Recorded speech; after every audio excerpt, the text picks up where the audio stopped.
the Sangha with great virtues, out of compassion, for the sake of this assembly and all living beings, please turn the wonderful Dharma wheel to teach us how to leave suffering, attain bliss and birth and death, and quickly realize non-birth. Cung thính đại đức tận tình, vì thứ pháp hội gặp nhật thiết chúng sinh, tình kiến diệu pháp luân giao đạo ngã môn, như há liều sanh thoát tự ly khổ đạt lạc, tốc chứng vô sanh. Homage to the blessed, noble, and perfectly enlightened one. Homage to the blessed, noble, and perfectly enlightened one. Nam mô Sa Nan Tho Sư Chế Đô Ye A La Hờ Đi San Miao San Pu Tô Xie.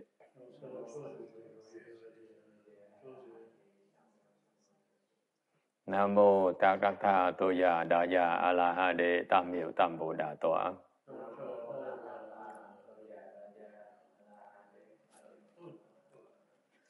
The unsurpassed, profound, subtle, and wonderful Dharma in 100,000 million aeons is difficult to encounter. Now I've come to receive and maintain it within my sight and hearing. I vow to fathom the thus come one's true and actual meaning. Wu shang sheng sheng wei miao fa bai jie wan jie nan zao yu wo jin jian wan de xiao ju yan jie ru lai zhen shi yi. O Buddhas and Bodhisattvas, Venerable Sixth Patriarch, Venerable Shenhua, Venerable Novices, and all good no advisors, Amitabha. 诸佛菩萨六祖师父上人各位上美各位上居士阿弥陀佛. Chư Phật Bồ Tát kính thưa và lục tổ kính thưa thượng thiên hóa, quý thầy và quý thiện tri thức A Di Đà Phật. Is the 16th of March 2014. We're in Rosemead, California, to continue the discussion of the Vajra Sutra. You should be on slide 713. Okay, Sutra text. The title is The Dharma Body Has No Marks. Shibhuti, what do you think? Can one contemplate the Tathagata by means of the 32 marks? Shibhuti said, so it is, honored one. One can contemplate the Tathagata by means of the 32 marks. Shibhuti yu yi yun he, 可以32相万如来不Shibhuti言如是如是 以32相观如来. Thưa Bồ Đề, ông ra sao có thể dùng 32 tướng mà quán Như Lai không? Thưa Bồ Đề thưa, như thế, lấy 32 tướng quán Như Lai.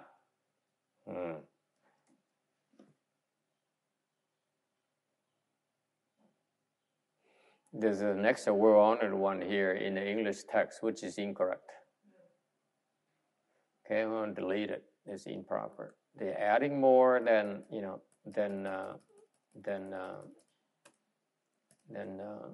when you translate, you want to make sure it's as accurate as possible. You don't add things because these texts are sacred.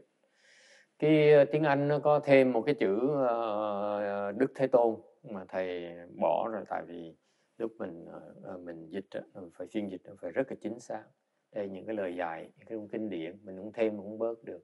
When you translate, you want to make sure you don't add or subtract anything at all. That's very important. The text here is we're trying to get to the end of this Vajra Sutra. We still have another 100 slides to go.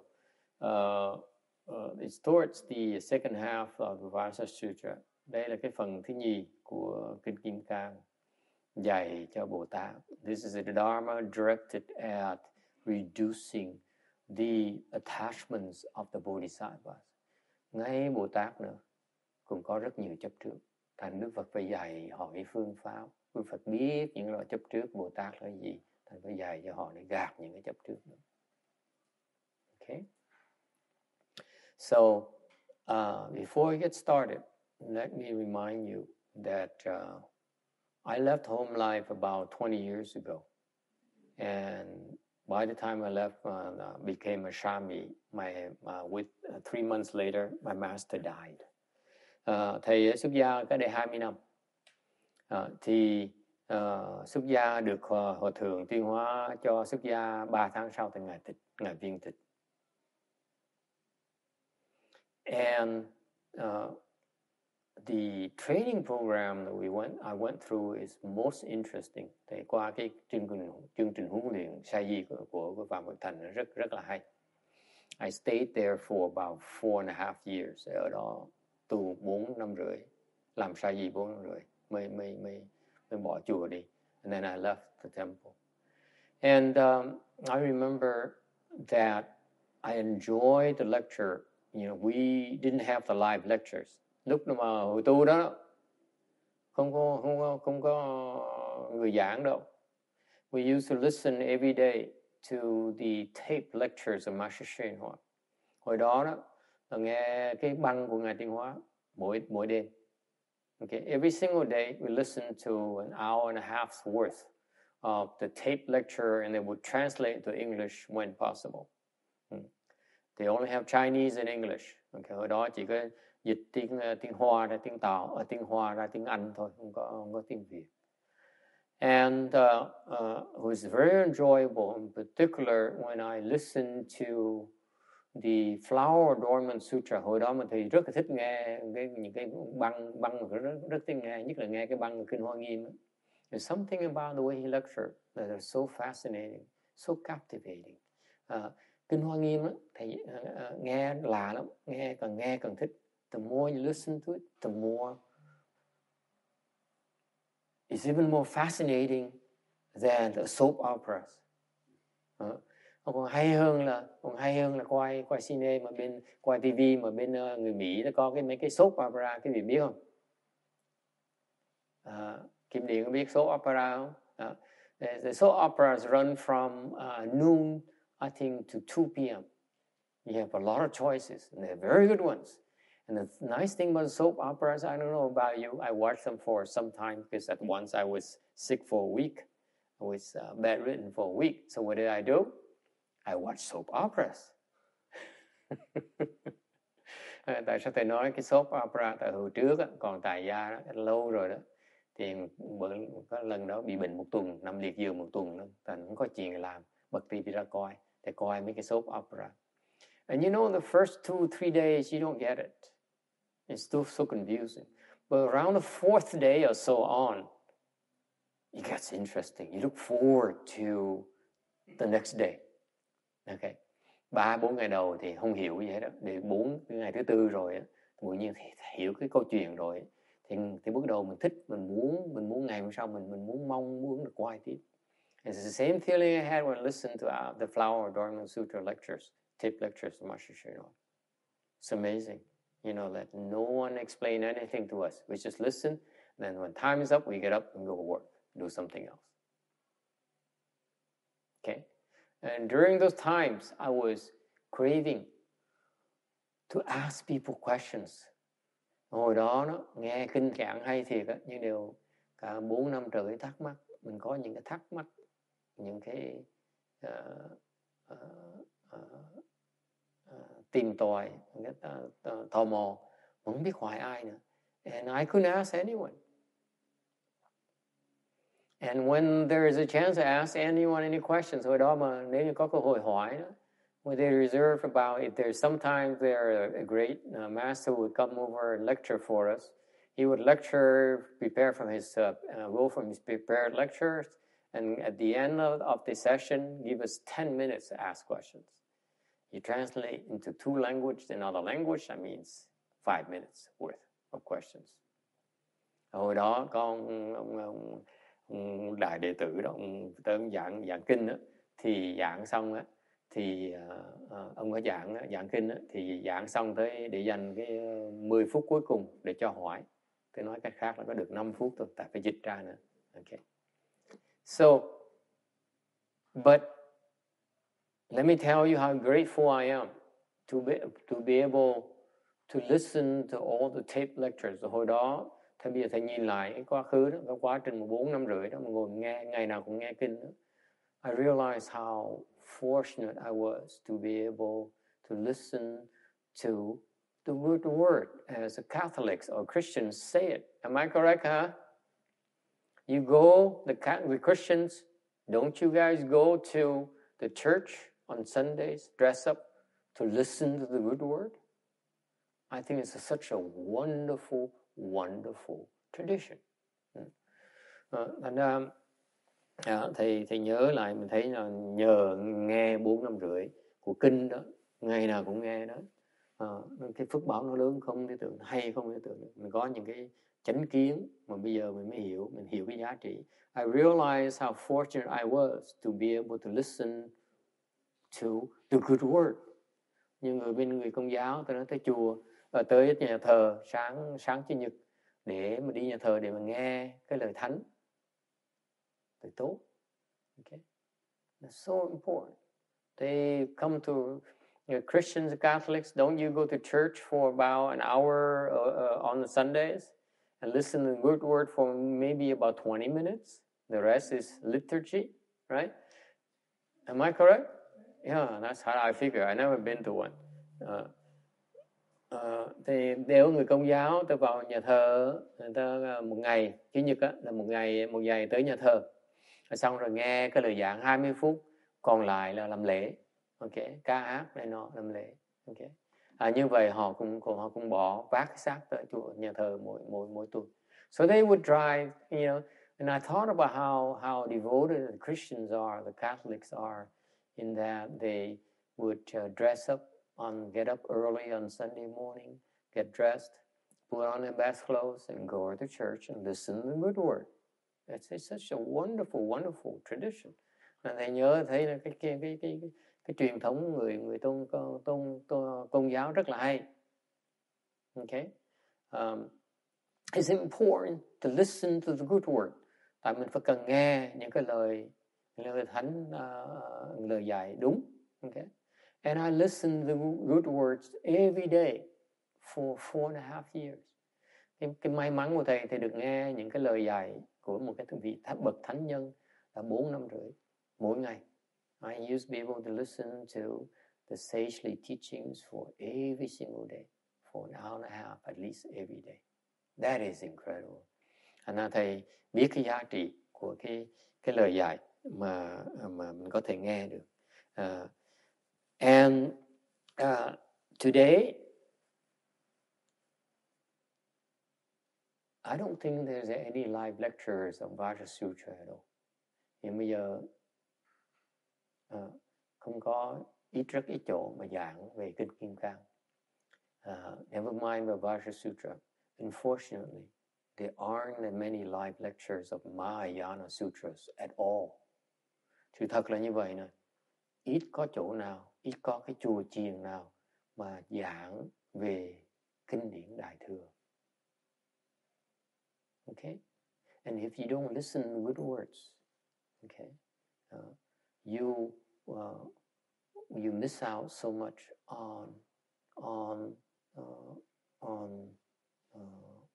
the proper perspectives on life. Tại vì nghe những cái lời mà thánh nhân dạy đó giúp chúng ta sửa đổi những cái sai lầm về cái tư tưởng. Okay? We need to listen to the proper principles, okay, in order to guide our lives to go in the right direction. Cái lời thánh nhân dạy để giúp chúng ta đi đúng, chọn đúng con đường. Okay, and that's why it's important. I think in the past the Chinese, if they're taught, the Buddhist disciples were taught, wherever there is the sutra being explained, you go there. You bring the sutra book, because back then there's no sutras, because it's so very expensive. You have your own sutra, you bring it to the temple. Because the temple cannot afford to give you a sutra even. Hồi xưa đó, quý vị biết không? Những bên người Trung Hoa đó, những cái khi mà chỗ nào nghe có giảng kinh đó, là họ mỗi người Phật tử ta đem cái kinh của họ tới chùa lật kinh đó mà nghe. Okay, tại sao hồi đó kinh điển rất là đắt tiền, không ai cũng có kinh được đâu. Thành chùa không đủ tiền, nhiều khi mà không đủ tiền để mà in kinh cho quý vị, chép kinh là quý vị coi nữa, thành ra rất là hiếm, ít người biết chép nữa. Very few people were able to even copy sutras even. Okay, so people would come to the temple, bring their own sutras, and it's sort of like expected of you. That's sort of the norm. Thank you very much. Okay, and that's what you're supposed to be doing. Okay. And it degenerated from there. And a few people come to the temple, and they don't listen to the Mahayana sutras anymore. Từ từ theo cái thời gian, ít ai tới chùa, ít ai nghe giảng kinh nữa. And I hope that it will change. That people would appreciate the Mahayana lectures if they want the Mahayana to proliferate and prosper in this country or in whichever part of the world. Bất cứ chỗ nào mà quý vị muốn có cái Phật pháp tồn tại, nó hưng thịnh, thì phải có người giảng kinh và phải có chịu khó tới nghe người giảng kinh. Okay, so I know many of you take it for granted, but you know, I don't think you can find lectures in Mahayana anymore in Southern California, let alone Northern California.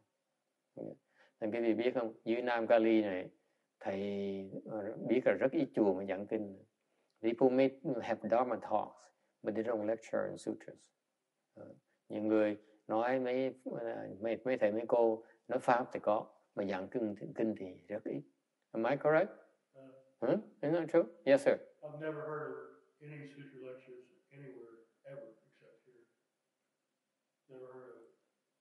Never seen it advertised. Nobody's ever mentioned it to me.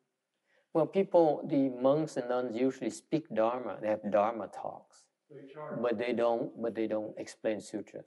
Đại khái mấy thầy mấy cô nói pháp nhưng đều không ít giảng kinh. It's quite common both in Chinese temples, Vietnamese, you name it, Sri Lankans and so on. They don't explain sutras. And you know, we need to explain sutras because sutras are the teachings of the Buddha. That's what you want to listen to. Mình phải cần nghe kinh là tại vì kinh là những lời Phật dạy. Okay? When you listen to sutras, you're listening to the wisest teachings there is. Nghe Phật dạy là nghe những cái lời mà có trí huệ nhất mà quý vị có thể nghe được. That's how important it is. That's how wonderful it is. Okay? And to me, it's sad that people, the monks and nuns don't teach their disciples that anymore. Okay. Cái đó là cái mà thầy thấy rất đáng tiếc là mấy thầy mấy cô thời buổi này đó, không có dạy Phật tử như vậy nữa. Okay. The reason probably because they don't encourage it because it's not available. Because they encourage it, then they're going to ask, why don't you lecture, Master? Okay. All right. So here it is. We are in a section where the Buddha tells Subhuti about 32 marks. Đấy, cái phần này là Phật đang dạy với ngài Tu Bồ Đề là về cái 32 tướng của Đức Phật. You see, the Buddha has 32 marks of a great man. All Buddhas have 32 distinctive characteristics. Mỗi cái vị Phật hiện ra trong thế gian này đều có 32 cái tướng rất là của người đại tướng, của đại nhân. This is for great men, for superior men. Okay, and that's why it turns out that this is the 32 hallmarks that are so wonderful that makes the Buddha so admired and make people respect and like him so much. Okay, những hào tướng đó làm cho Đức Phật, nhiều người thán phục Đức Phật. Okay, in general, you have the hallmarks are the results of the virtues.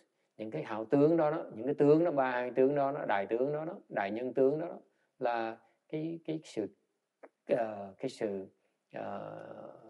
sự kết quả của cái đức của một con người.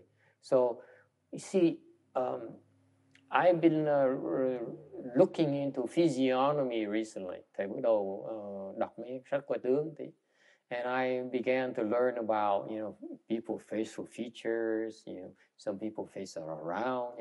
Thầy học mấy cái tướng của mỗi người. Anh có nhiều cái tướng nó tròn, okay? Or some people are angular, triangle. Nhiều cái tướng thì mặt hình tam giác. Okay, and so on. And each particular facial features denotes the nature of such a person. Một cái tướng đó, cái mặt tướng đó là cái nó phản ánh lại cái bản tính của con người. Okay, so it's rather interesting. It's not meant to be fixed. Cái đó không phải là nó nhất định.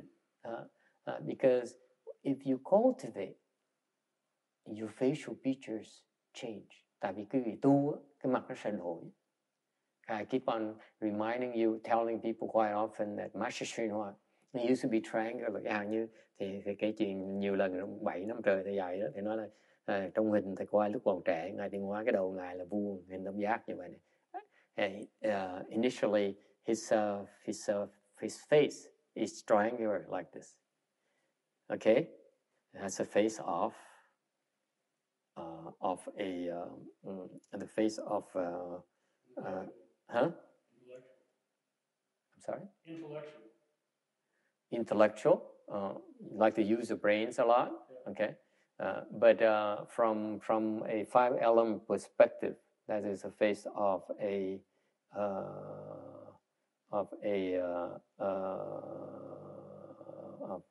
wood. Okay. Anyway, and so the face is like this. The face is long and triangular like this. Lúc đầu cái nét mặt ngài Tiên Hóa lúc đầu mới lúc còn trẻ, lúc 20 mấy tuổi, when he was in his 20s. Okay, young and very very gung ho. His face is triangular like this. Okay, and later after he became an arhat, sau khi mà tu mà thành a la hán rồi, okay, his face became what? Like right now. Look at his face, right here. That's how his face changed. Rồi sau khi mà ngài thành a la hán rồi, thì cái mặt ngài nó đổi ngay lập tức. Okay? Yeah, it's more angular. It's squarish or rectangular. Okay? So, see, the bone structure reflects your nature and the nature of your blessing. Cái nét mặt á, nó phản ánh lại cái phước báo của quý vị. Cái bản tính và cái phước báo của quý vị. Isn't that cool? See, so the face changes. Cái xương mình nó đổi. Okay. your nature will change. As your nature evolves, your bone structure changes. Thành lúc mà cái bản tính quý vị mà nó biến đổi thì cái xương quý vị cũng sẽ biến đổi, cái thịt quý vị sẽ biến đổi. Not only your bones, but also your muscles and your skin as well. Isn't that fascinating? Okay, so that's why that's why this section is interesting to me, because the 32 hallmarks, the 32 marks of the Buddha, of the great man. And I started paying attention to people's facial features. And bây giờ thầy bắt đầu ý tới khuôn mặt mỗi người. I see round faces. I see, I'm not going to tell you what your nature is. Thầy cũng nói cái gì cái bản tính cái gì đâu. I will hold it. I keep it for myself. Okay. Anyway, there is we on slide 716, tấm 716. Speaking of distinguished people, not only it's not about facial features, it's about your behavior. The facial features actually is in parallel to the way you behave, your thinking, your value system. Thành quý vị biết không, cái bản tướng đó, cái tướng đó, cái sắc tướng đó, nó tương ưng với cái thái độ quý vị. Okay, your attitude. Okay, so there's Confucius was sightseeing at Mount Hai. Okay, and he saw a man strolling around wearing sheepskin, using rope as a belt, and strumming his Chinese guitar and singing aloud. Okay, thì kể chuyện ngài Khổng Tử có đang đi du ngoạn ở nơi cái núi Thái Sơn đó, thì gặp một cái người đi bộ, người đang đi bộ, thì mặc áo cừu, dùng dây làm nịt và gảy cái đàn cầm, hát nghêu ngao. So Confucius is very curious. He says, "Venerable sir, why are you so happy?" You see how polite Confucius is. And ngài Khổng Tử rất là lịch sự hỏi, bạch ngài, tại sao ngài sung sướng vậy, ngài vui vẻ vậy? The man says, "Heavens gave birth to the species among which mankind is the loftiest, and I'm a man. That makes me happy. Therefore, that makes me happy." Ông mới trả lời đó là cõi trời đó sinh ra vạn vật, mà trong đó loài người là cao thượng nhất, mà tôi là đàn ông thì đừng làm, bởi vậy tôi phải sung sướng. Okay. Among mankind, men are superior to women, and I'm a man. And that's not the reason to make me happy. Thứ nhì, come on, Vicky, control yourself. Rồi ông nói tiếp nữa, hơn nữa, trong cái nhân loại đó, đàn ông hơn đàn bà, mà tôi là đàn ông, thành ra tôi có hai lý do nữa. Lý do thứ nhì để mà sung sướng nữa. Okay?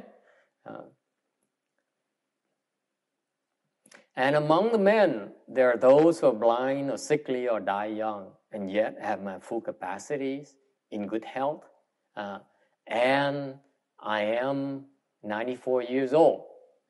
Hơn nữa, trong những cái loài người, trong những đàn ông á, thì có những người mù lòa, có những người bình hoàng, có những người chết yểu, mà tôi á là có đầy đủ những cái lục căn và khỏe mạnh, và hiện giờ sống đến 94 tuổi rồi. Thì như vậy là cái lý do thứ ba để tôi sung sướng. And that's the third reason that makes me happy. He says, poverty is a lack of possession, or lack of possession is a fact of life. Death is the inevitable end of life. As I accord with life, and I'm not afraid of death, then what is there to worry or be sad about? Ông mới nói tiếp, cái nghèo á là cái thực tế của cuộc đời. Cái chết á là không có thể là không có thể tránh được. Ok, bây giờ tôi thì thuận với cuộc sống mà tôi không sợ với cái chết, thì cái gì đâu mà buồn, với cái gì phải lo.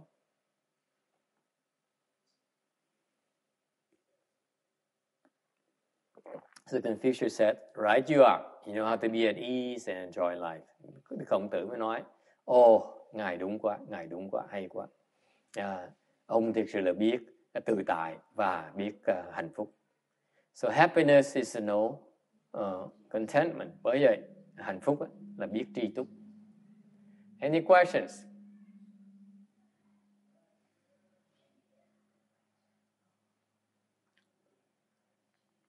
Yes, Vicky, comment. You were shaking your head 3 times.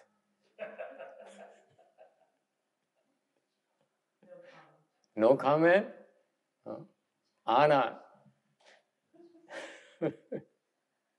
Anyone? Any women? Yes, I have a question. Yes.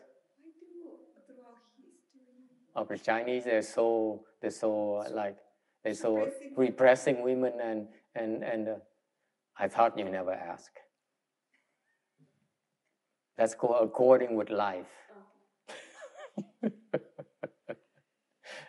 Cô hỏi tại sao trong cái lịch sử người Hoa, văn hóa người Hoa, tại sao trọng nam mà khinh nữ? It's called 重男轻女，对不对？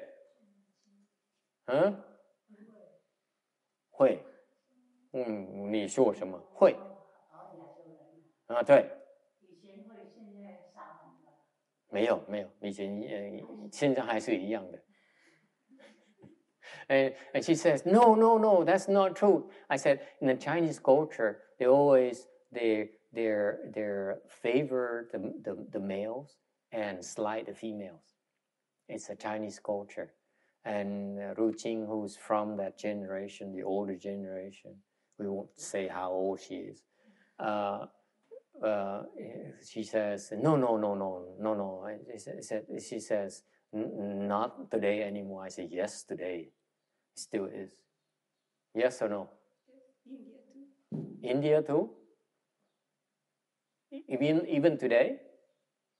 Even today. Think about it. Today, India, If you have a daughter and she's going to marry, they fix the marriage. Yes. So they have to... Not fixed. Fixed is for animal. It's arranged marriage. That's arranged. Well... Yeah, please. I don't want to come. I'm a precarious position already. Please don't make any worse for me. All right.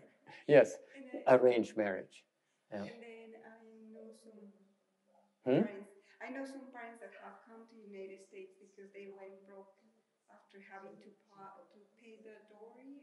Oh yeah, the dowry. Yeah, absolutely. Yeah. Which is very expensive. It's a face thing. If you give your daughter away, you must give away the dowry and go bankrupt in the process. It's a face thing. You cannot avoid it.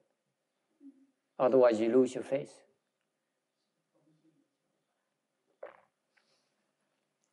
That's why in India, they still sometimes when they give birth to a girl, they suffocate her. They still do. In the older, like in the poor people, the poor families, they don't like daughters. They prefer boys. Because boys bring in dowries. Yeah. It's still the case right now in India. In the majority part of India, it's still the case. It's the tradition. Okay. 你说什么？你要说什么？我说他们把女儿看成是那个赔钱货。嫁出去的时候要用很多钱，对，还要倒贴人家。对，可是在中国就还是这个事情有这个事情。现在不会的，现在只有你说，你老师给我说，还是在中国还是重男轻女。还是是这个事情。So I ask her, in China right now, it's still the case where they favor males over females. I said, yes, it still is the case, but it's not as heavy as before. That's correct. That's true. Okay. We will never change. Okay? I don't care what you say. We'll never change. Why? Why not? Please tell me, why not? You male side, come to my rescue. It's a natural order anyway. It's been advanced the theory that it's a natural order. Có người nói cái này là cái luật tạo hóa. Okay? Yes or no? Because I don't know if it makes sense to you or not, but there's something called yang and yin. Okay? Yes, there's something called yang and yin. Có cái âm với cái dương. Okay? What is the difference? Originally is what happens. And I didn't do it. I have nothing to do with this. I want to explain it to you. Okay? Thầy chỉ giảng cái việc nghe thôi, chứ không phải thầy không có nhúng gì cái trong này hết đó. See, please don't shoot the messenger. Đừng có bắn cái người mà đưa tin cái nha. Okay? Originally, this is what I read. Control yourself, okay? Bình tĩnh lại nghe thầy nói nha. Originally, see all these women, they have this rebellious look. Okay, quý vị phụ nữ làm ơn bình tĩnh lại. Okay, please control your feelings. We are civilized society here. Okay. Originally, here's what happened in the what has happened. Originally, something called according to I Ching, theo cái kinh dịch đó, thì nói có một cái trước cái đầu nó có là cái thái cực. Original is something called extreme polarity. Okay? Extreme polarity. Tai Chi. It's called Tai Chi. Tai Chi chuyển. That's Tai Chi. The Tai Chi is a Tai Chi. That's Tai Chi. Tai Chi đó. Extreme polarity. Extreme polarity. Are we still on the same phase? And same page. Okay. And now Joseph is here. We talk about, something he can understand. Okay? Tai Chi, có cái đó là cái thái cực. Okay? From Tai Chi, you split into yin and yang. Từ cái thái cực đó, nó tách ra thành âm và dương. This is how yin and yang came about, from Tai Chi. You see that? See, you talked about, you Westerners keep on talking about yin and yang. You never ask where did yin and yang came from? It came from Tai Chi. Extreme polarity.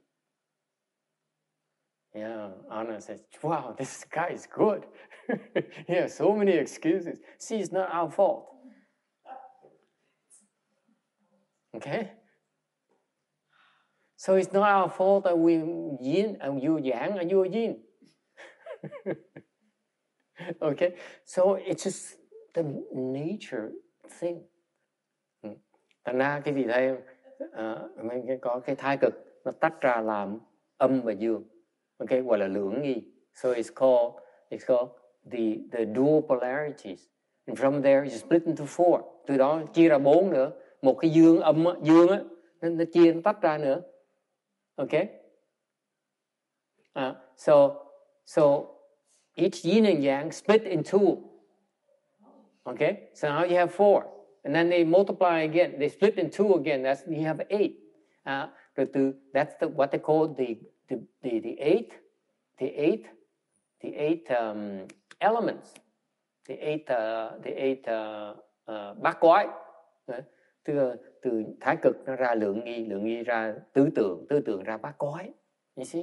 That's how it came about. And after that, it keeps on splitting. That's why you have all these mirror transformations. Rồi từ đó nó chuyển hóa, nó tách ra từ nữa, thành nó có vô lượng vô biên cái biến hóa của cái vũ trụ này. That's why this world here is infinite in terms of transformation.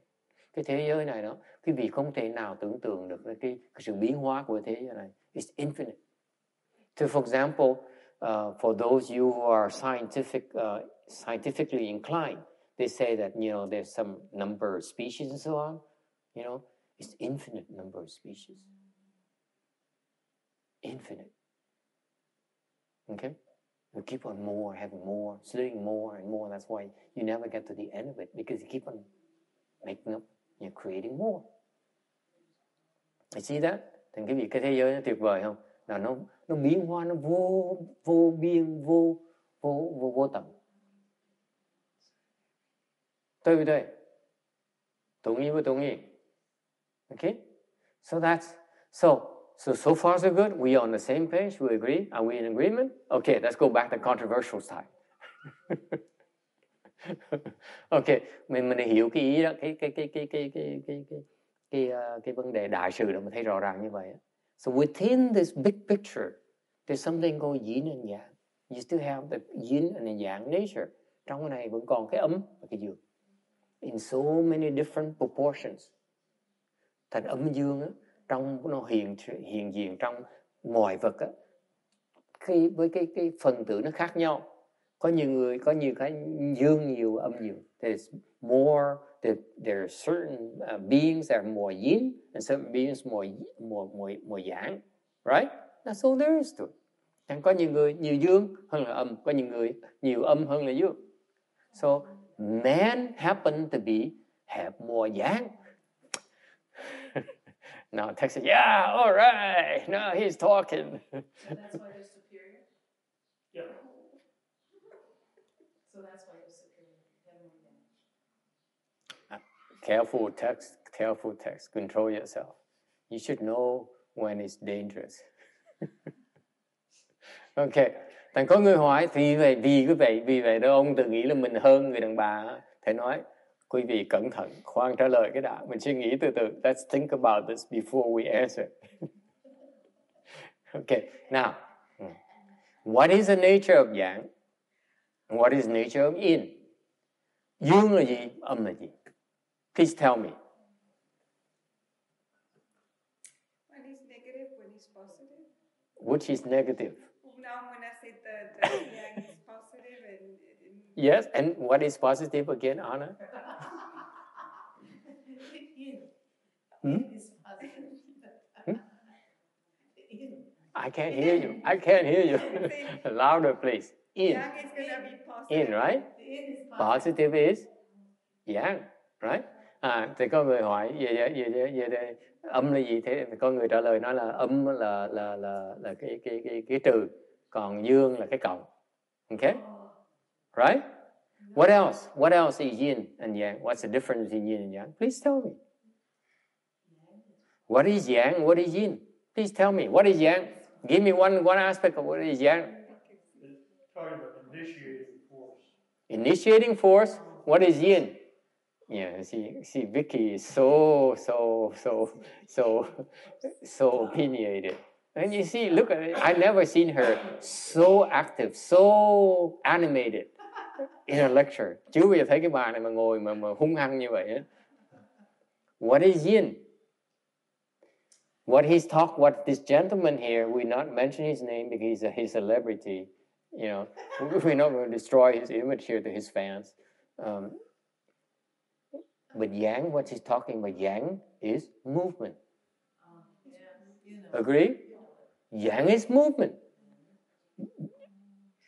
Dương là động, âm là tĩnh. Yin is stillness. Yeah. So it is Yang is the sun. Yin is the moon.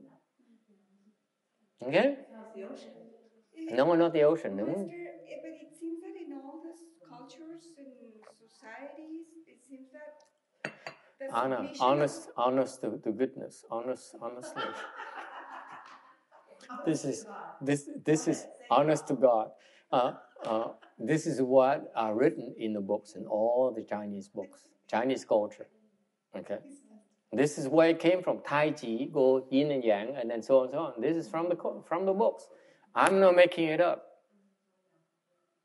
Not yet. But that doesn't mean any kind of submission should be there for a moment to be submissive. We're not talking about submission. We're talking about the description of yin and yang. You decide for yourself. Okay? Nào, xong mấy người này nhất định gài thầy mà, nhất định gài thầy để vào cái thế là sẽ kẹp mà, như đâu có dễ vậy. Những người nói là âm đó có nghĩa là phải phục tùng. Thầy nói mình đâu nói chuyện phục tùng, mình đâu nói những cái đặc tính của âm với dương. Okay, we're not talking about submission. We're talking about characteristics as defined by the books. The text is getting bored. Okay, now it's a discussion to explore and deepen our understanding, okay, and drop our attachments. It's in discussion, my friend, that reveals your attachments. It's not knowledge. It's pointing out where your attachments are. You see, some people are very opinionated. I don't know why. You see that? See, and they're on the same row as well. They, at times, they'll be demure and conforming, but as soon as you touch the sexist thing, they rebel. Okay? It shows a heavy attachment. Some attachment somewhere. Think about it. That's true. Isn't it interesting? Think about it. It's not knowledge. Because knowledge you can read in a book. Cái này là mình bàn luận để mình thấy cái gì, không phải để mình biết là cái phần phụ thuộc, cái phần quan trọng là bàn luận thấy mình chấp trước chỗ nào. This is why I spend a lot of time allowing you to ask questions and discussing things, because in the discussion you reveal your heavy attachment. Okay? Thành bởi vì mình bỏ rất nhiều thời giờ mình bàn luận để mình cho quý vị lộ ra cái chấp trước của mình chỗ nào, cái thành kiến ở đâu. Your prejudices where your prejudices are. Okay, are we calm and normal? Can we continue? Okay. So, what is another feature of yang and yin? Yang, okay, is facing down. Yin is facing up. This is from the books. I didn't make this. Okay? Yang is protrusion. Yin is the other way. See? Yeah, the Chinese, they have it. That's where I read it from. Again, it's not my fault, Ginny, honest. Yes. That's right. Without it, it's no. It's not that's the nature of existence. There's always this complements. They complement each other. It's not about superior and inferior. It's about complementary. Well, that's what I thought, except there it says superior. I would think it'd be complementary because both are needed. One cannot survive without the other. Come on. Say la vie. I'm glad that Roberta is not here today.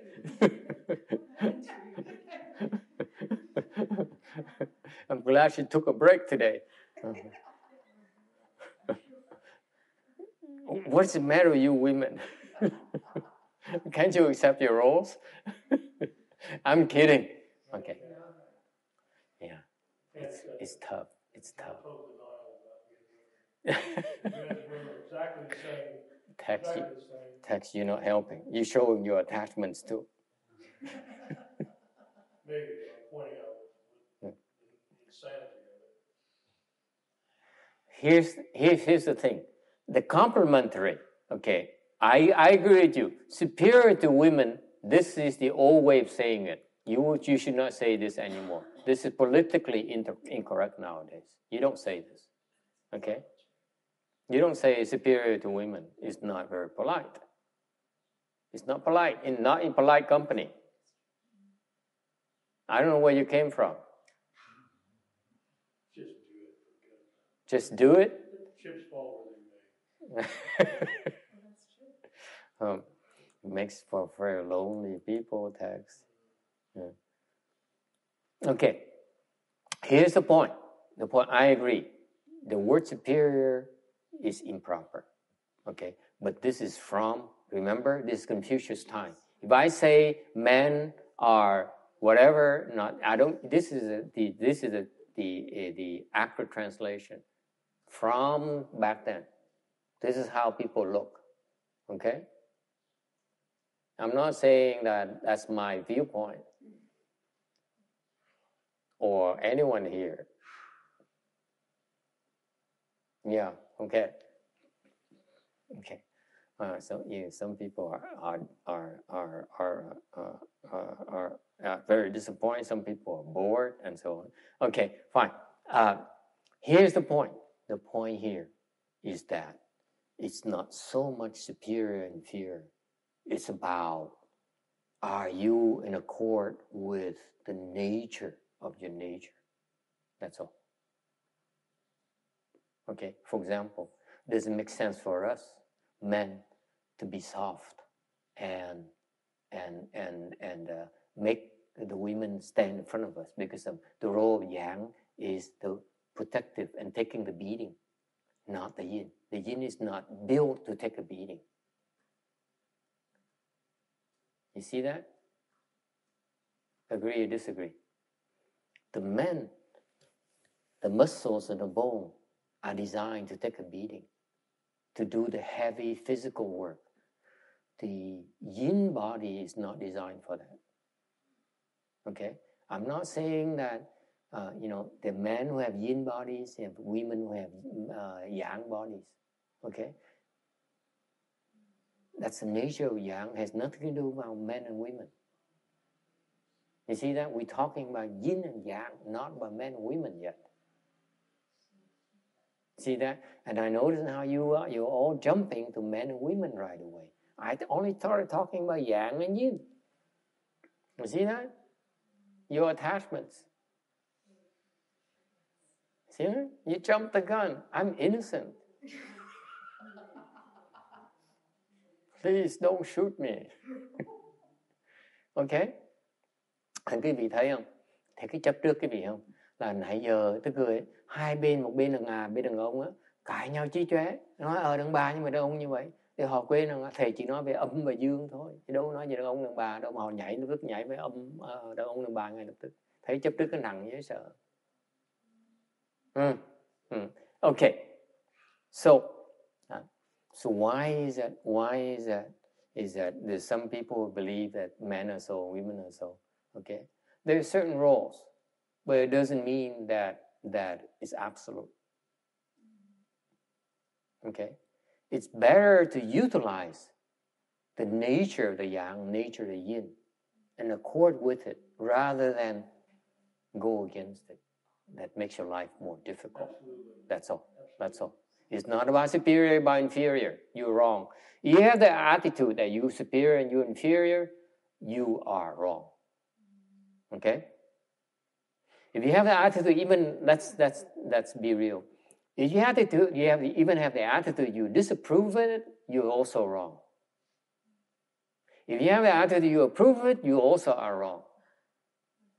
I'm covering all the base, haven't I? Okay? You opinionate it. All we're saying is that there's a nature. Okay? That if you recognize the nature, then you act accordingly. If you go against nature, then you make your life harder for yourself. That's all. That's what I learned as I got older. You cannot change your nature. You cannot change from yin to yang. It's just too difficult. Okay? Yes, it can be changed, but it's just too difficult. It's not the commonplace thing. Not everyone can do that. Okay?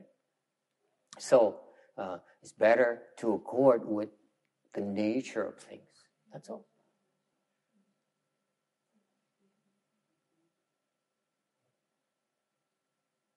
Questions? Ai thắc mắc gì không?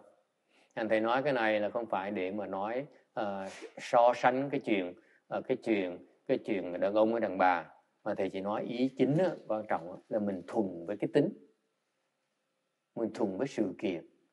Ok, cái âm với dương nó khác nhau, thì biết dùng cái âm theo cái dùng của cái âm, cái bản tính của âm thì nó thuần, dùng cái dương theo bản tính của dương thì nó thuần. Chứ còn đi ngược lại thì nó cuộc đời mình nó khó khăn hơn thôi. Ok.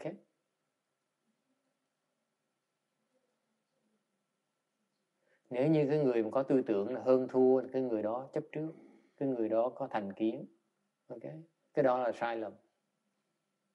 Cái này mình nói về cái dùng, cái khéo léo của cái dùng, chứ không phải cái thành kiến. So again, let me emphasize for you.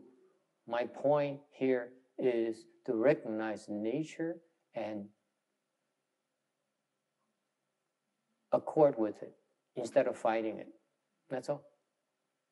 Cái này quan trọng là mình nhận cái tính để mình thuận với nó. Yes? Excellent point. Thank you. There's some sort of cynicism somewhere that I have a hard time accepting this.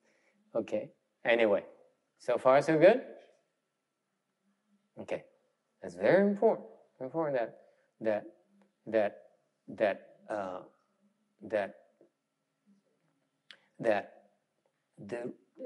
a deeper reason you think about it is because of the yin and yang is the result of some causes before. Okay? Don't forget the big picture. You have yin, you have more yang because you have prior conditions with that. Okay? That's why now you more yang dominant, now you're more yin dominant because of prior causes, prior conditions. You should not say, I'm the same as you. That's prejudices. I'm equal to you. That's prejudices. No such thing. Even among yang, they're not equal. Why should yin be equal to yang? Among the yin, you're not equal. Why do you demand you're equal to the yang? Doesn't make sense to me. Okay? Now Vicky is struggling.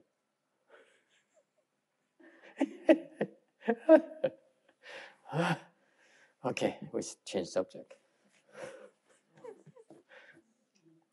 Yeah, whatever. Questions, comments? I call King Tam. Yes, sir. How does Buddhistic view explains about, like, since we're talking about gender, like gay and trans people, all the other, the variables of gender? What do Buddhists think? Yeah. It's before the Buddha's time, so he didn't talk about it. So I don't know. Here's Ginny laughing again. It's about the nature. If you nature, and some men are more yin dominant, and some women are more yang dominant. Okay. But they have, some men are more yin dominant than yang, but they have a man's body. Okay, and those are the nature of transformation. You see, the more mere transformation in the world, it exists.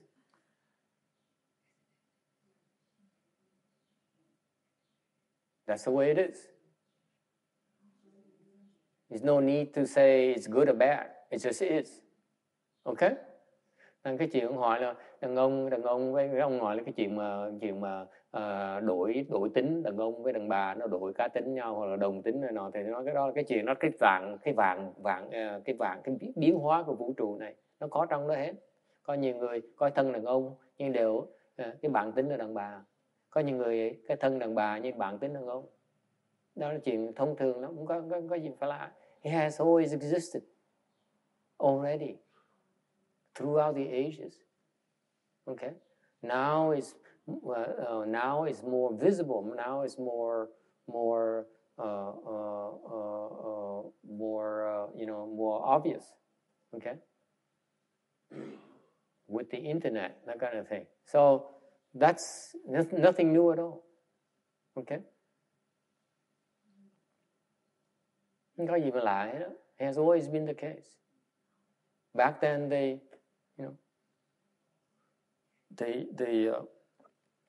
deal it differently. Okay? But the main point in Buddhism is that, from my perspective, we don't pass judgment. Okay? We are who we are. There's no need to pass judgment. Đối với cái Phật giáo thì mình không cần phải kỳ thị, mình không cần phải phán đoán. Ai cũng là ai hết. Okay? We're all living beings. You know, in Buddhism, we made a vow when we became Buddhists that we will vow to save all living beings. Cái người Phật tử khi mà họ quy với Tam Bảo, họ phát cái nguyện chúng sanh vô biên thệ nguyện độ. Mình không phân biệt ai hết. We hope to be able to help everyone without any discrimination. So that's why in our cultivation process text, we learn to recognize our prejudices, because our prejudices precludes us from helping such people. You see that? That's part of our practice. Bởi vì quý vị thấy không? Trong Phật giáo khi mình tu, mình phải nhận ra cái thành kiến mình ở đâu. Cái thành kiến mình là nó cản trở mình giúp những hàng người đó. Dễ sợ không? Thành mình phải nhìn thành kiến. That's why we strive so hard to look at our prejudices and be more embracing.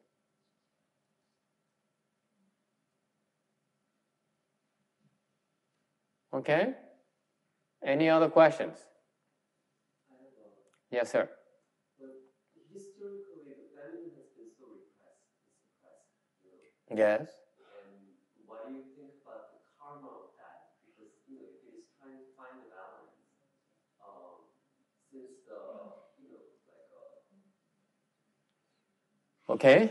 will it be more, to find that balance, will the feminine be more superior from now on, or is it going to go into... Well, it will be balanced right now. The balance being regained because now women are feeling they're superior to men. Correct? Yeah? Many women now are thinking they're superior to men. Back then, the women think they're superior to men already. For example, Empress Wu Zetian. She says, men are inferior to me already. This we're talking about over 1,000 years ago. Vicky, believe it or not. There's an empress, Chinese empress called Wu Zetian. Đời trước có cái bà hoàng đế tên là Võ Tắc Thiên. Khinh đàn ông dễ sợ, nó đàn ông là đồ yếu. Tôi mới là giỏi. She says, I'm the strong one. Men are so weak. They're inferior to me. Okay? She outsmarted them all, including monks. Isn't that cool? And she said, oh, you monks are inferior. Get out of here. So you see, so is there a balance? You see, you're asking about on the surface, okay, I'm not going to be politically correct because to me that's distasteful, okay, to say that there's oppression of women from men, okay? Yes, there is. That's a fact, okay? There's no denying some oppression, as well as oppression of the Vietnamese by the Chinese. Well, now the Chinese are feeling guilty. You see that? Yeah. When China invaded Vietnam, they oppressed the Vietnamese. Just like the Americans, when they went to California, they oppressed the Mexicans. You see that? It's a fact. There's no denying there's such a thing. Right? Historically, it's the case. It's well documented. Do we condone it? No. Of course we don't condone it. What do you think I am, Vicky? It's so pointless to be whining about all that now. This is ridiculous. Wrong, stupid. Whine about the poor Mexicans. Text. It's okay. It's okay. Tone down the rhetoric a little bit. Because there's more women here today than men. Okay, let's be careful. You have to recognize the situation. They will outvote us. Okay? It's a democratic country, like it or not. We go to a vote, we're going to lose. See, now she likes it. See, they know the superior. Okay, so the situation reversed. Why? Because there are more women than men. They outvote us. They can outvote us. Good thing they don't get along. Isn't it cool? Isn't it cool? You see, if you get along, you dominate the world. But you know you cannot get along. That's why we dominate you. Isn't it cool? Isn't it funny? Quý vị thấy không? Cái vì cái thang nó là đàn ông thua đàn bà, đàn ông ép bức đàn bà. Cái đó là cái sự kiện nó như vậy là tại vì đàn bà cái mặc dù nhiều hơn đàn ông, như được cái đàn bà cái gì không có đồng một ý, một tâm ý, mà cứ cãi nhau chí chế thôi. Okay.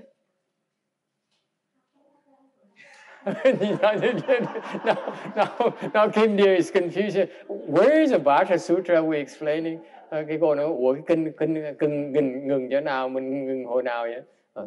This is Vajra Sutra. It's about attachments. Okay?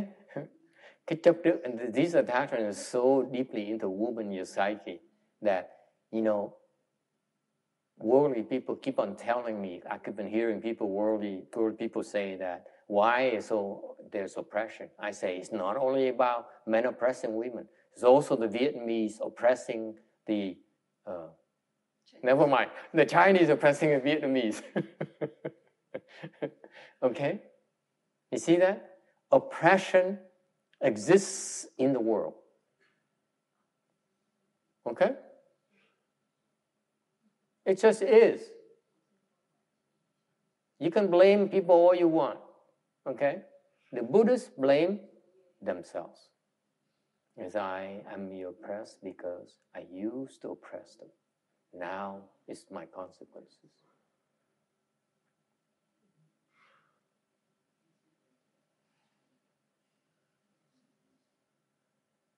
I used to be oppressed. Now I oppress them.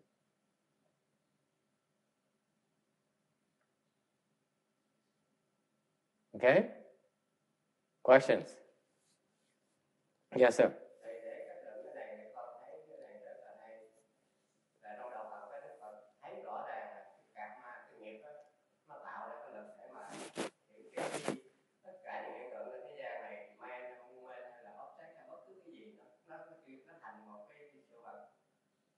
Thì nếu mà theo cái này nói là ông này mới ông hạnh phúc, ông là người đàn ông.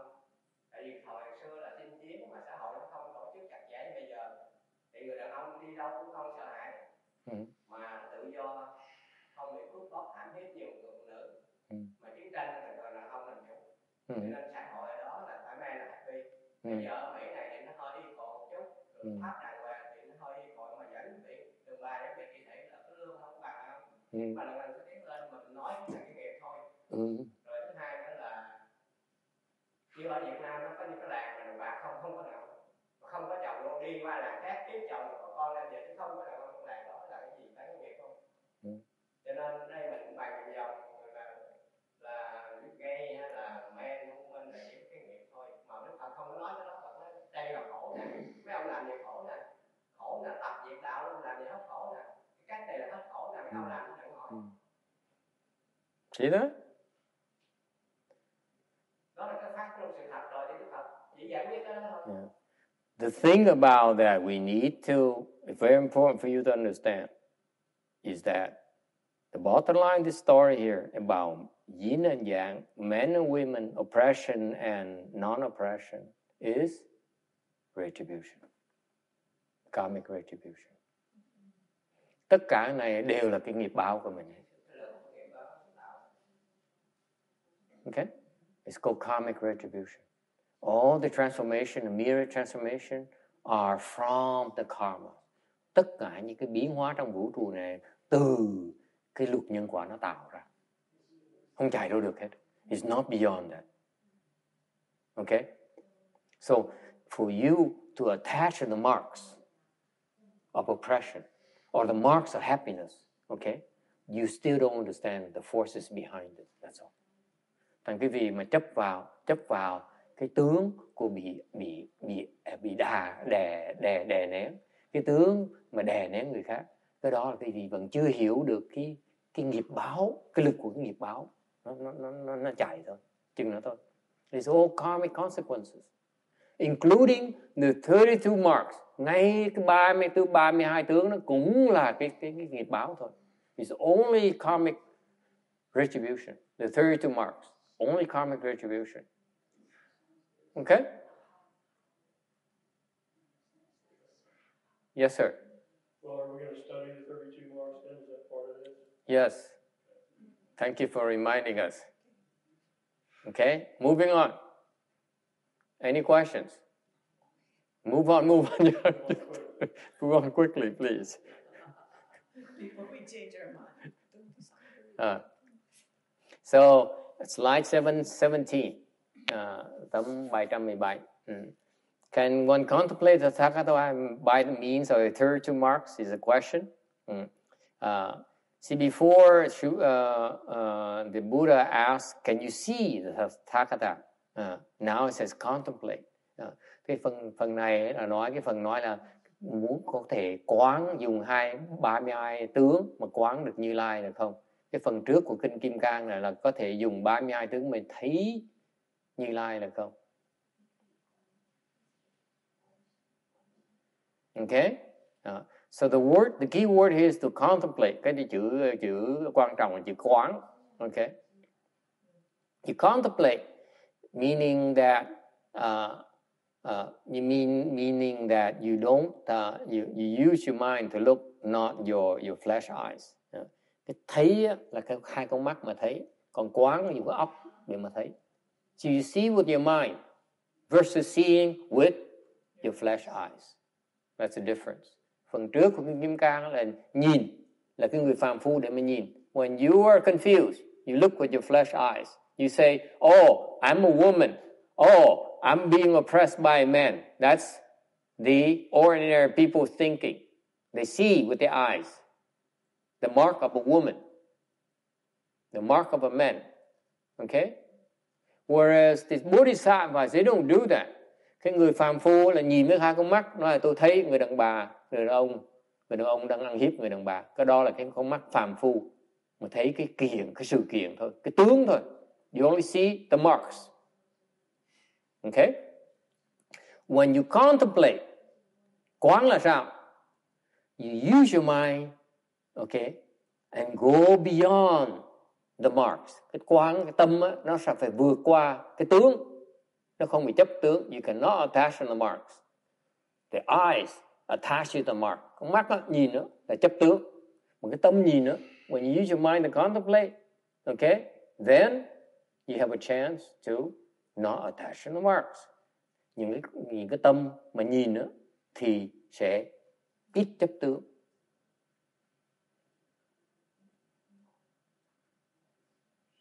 Okay? Give an example. Hai cái khác nhau chỗ nào? Thầy cho quý vị cái ví dụ này. If you cultivate, khi quý vị tu, okay, you look at a person, facial expression, quý vị nhìn một cái người, cái nét mặt người ấy, you say, oh, this person likes me. Quý vị nói, cái người này thích tôi. Why? Because he smiles at me. Tại người đó đang cười, vui vẻ với tôi. He smiles and he is pleasant towards me. Therefore he likes me. Right? Correct? Because your eye says so. It says all these signals. It says he likes me. Con mắt quý vị thấy cái người đang cười, mình cử chỉ tăng nhẹ nhàng vui vẻ, mình nói cái đó, cái tướng đó là cái tướng người vui, người thích mình. It's a mark of someone who likes me. But if you use your mind, if you cultivate, nếu quý vị tu, mà quý vị, let's say you meditate, and then this is what you should be doing. Nếu quý vị thiền, quý vị phải bắt đầu nhìn như vậy. You look at your eyes first. Quý vị nhìn với con mắt, you say, yes, he likes me. And then you close your eyes. And you look at your mind. Nó quý vị nhìn với cái tâm quý vị. Have you done that? Can people do that? You look at your mind with your eyes, the mind in your eyes. Your eyes mind. Okay? Either it confirms it or will contradict it. Quý vị nhìn mắt rồi xong nhắm mắt mình lại, xong rồi nhìn với cái tâm của mình đó, thì cái tâm quý vị sẽ có con mắt khác nó cho quý vị biết có đúng là sai. You know what? It turns out when you use this thing here in your brains, it's more accurate than your eyes. Người mà tu mà có hiểu á, là nhìn cái óc mình đó, nó rõ hơn, chính xác hơn là nhìn con mắt. Yes or no? You can fake the smile. You can fake the gesture, but you cannot fake your mind. Because if your mind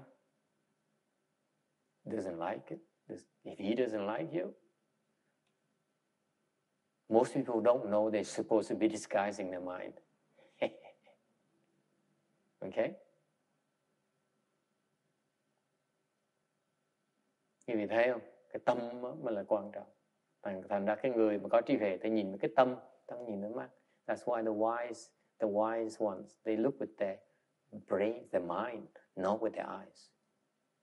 They listen with their mind, not with their ears. Họ nghe là nghe với cái tâm, chứ không nghe với cái lỗ tai.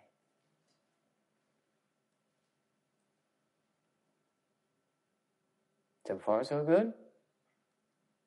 This is why you want to investigate the Vajra Sutra, because that first section is about ordinary people. They use their organs. The Bodhisattvas, they use their brains. They use their wisdom, the mind. Với quý vị thấy cái nghiên cứu kinh Kim Cang có lời gì đó, phần đầu nói là dùng cái giác quan để giảng về cái dùng của cái giác quan. Cái phần sau này là cái người Bồ Tát, những người có trí huệ chân chính đó, ta dùng cái trí, người ta không dùng cái nhãn quan. The people of wisdom use the wisdom, the mind of wisdom, to look at things, to listen to things, not the organs, sense organs. It's not the predominant forms of source of information. Why? Because these sense organs are limited. Tại sao vậy? Tại những cái giác quan chúng ta nó bị hạn chế. Nó chấp tướng và nó bị hạn chế. The sense organs are limited and they are attached to marks. Questions? Okay? So far, so good? Okay. Now, it's important also to understand, okay, there is a correlation between the marks and the mind. The marks and the virtue. Cái phần này, this is what this section is about. Okay? This section, it says, the reason that the Tathagata has 32 marks, cái phần này nói là cái Như Lai có 32 tướng. Tại sao? Because he is the result of his virtuous deeds in the past. Thành ra cái phần này nó quan trọng. Tại sao? Nó là cái 32 tướng này là tại vì nó hiện ra là tại vì những cái hành động đạo đức của Đức Như Lai từ quá khứ, chứ không phải bây giờ. Okay? It's a culmination. It's an end result of an acts of goodness. Okay? So if you like the 32 marks, then nếu quý vị thích 32 tướng, tại sao? Why do you like 32 marks?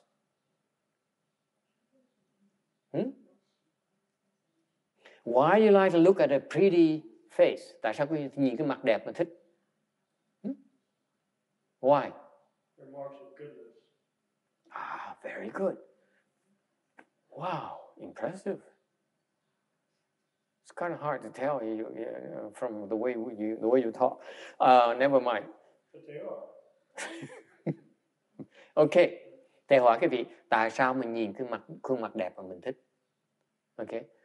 For hai lý do. Because of two reasons. Number one, it's nice to look at. Okay. It's nice proportion. It's pleasant. Mình nhìn cái mặt đẹp mình thích là tại vì nó đẹp. Right? We all have the same sense of beauty, don't we? You know, it has to be a certain balance, not to be, The nose cannot be too crooked. The eyebrows cannot be too thick. It cannot be one line. That kind of thing. Right? Cái đẹp á, nó có một cái ngôn ngữ quốc tế. Ai nhìn vào cái đẹp, tất cả mọi người trên thế gian nhìn cái đẹp nó có cái tương tự với nhau. Of course, the Africans said their idea of beauty is a little bit different. This is the face is about longer and longer neck, that kind of thing. There's some variation, regional variation. Okay, but the point here is that the notion of beauty is universal. Like how we like the Rembrandt, it's timeless as well. The Rembrandt, okay, như mấy cái bức tranh mà cổ đó. Cách đây 2.000 năm nhìn vẫn thấy đẹp như thế. Tại vì cái đẹp đó nó cũng một cái tư tưởng như vậy. Okay, so it's pretty to look at, right? Number one, we like to look at it because it's pretty, it's pleasant. Okay, makes you feel good. Number two, that good feeling actually comes from your liking of the goodness. Cái phần thứ nhì mà quý vị nhìn mà cái đẹp mà quý vị thích, có cái cảm giác sung sướng, thích thú. Tại sao? Quý vị thiệt sự đó, quý vị thích thú cái thiền, cái tâm quý vị đó, thích thú cái thiền. This is the secret behind it. The reason you like the pretty, the nice things, because the nice things is the end result of goodness. Goodness creates beauty, not evil. Evil cannot create beauty. That's why inherently you love goodness. It's your nature to love goodness. Nhưng quý vị thấy không? Cái ác nó không thể tạo cái đẹp được, mà cái thiền mới tạo được cái đẹp. Okay?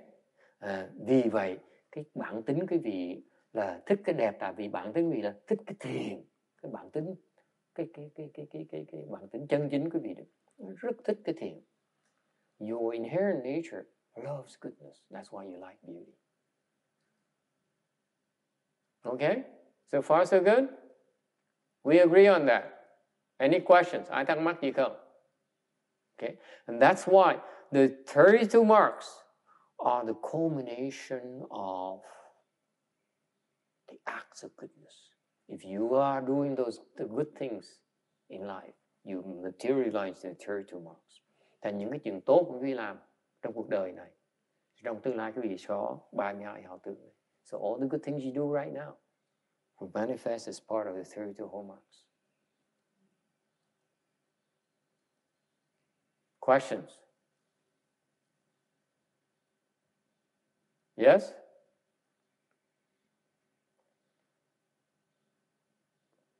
Okay. However,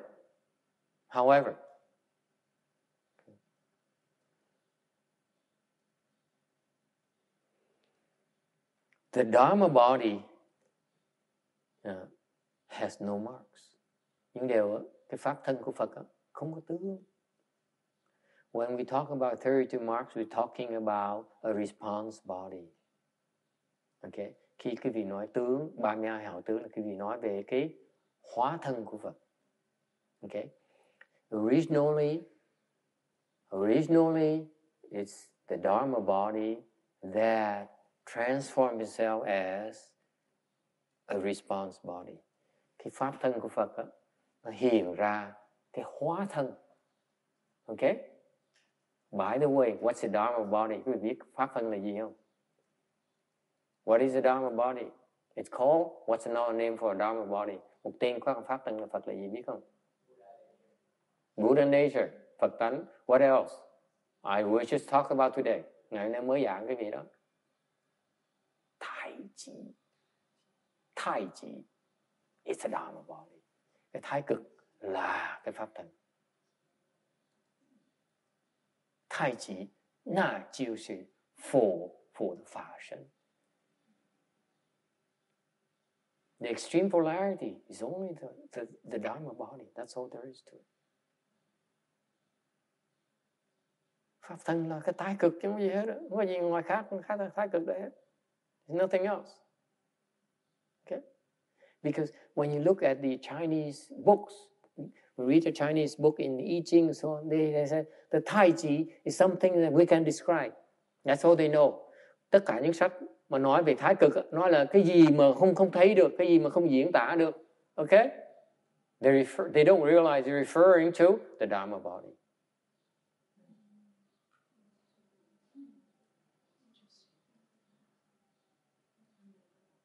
Thành Kim ta nói cho khách mà mấy cái kinh dịch đó, mà ta biên nó là cái thái cực là mình cái mà nó rất là mông lung, cái mà nó rộng lớn, nó không thể nào mà diễn tả được. Cái đó chỉ là cái pháp phân thật thôi, cái đó là Phật tánh của chúng ta thôi, có gì hết.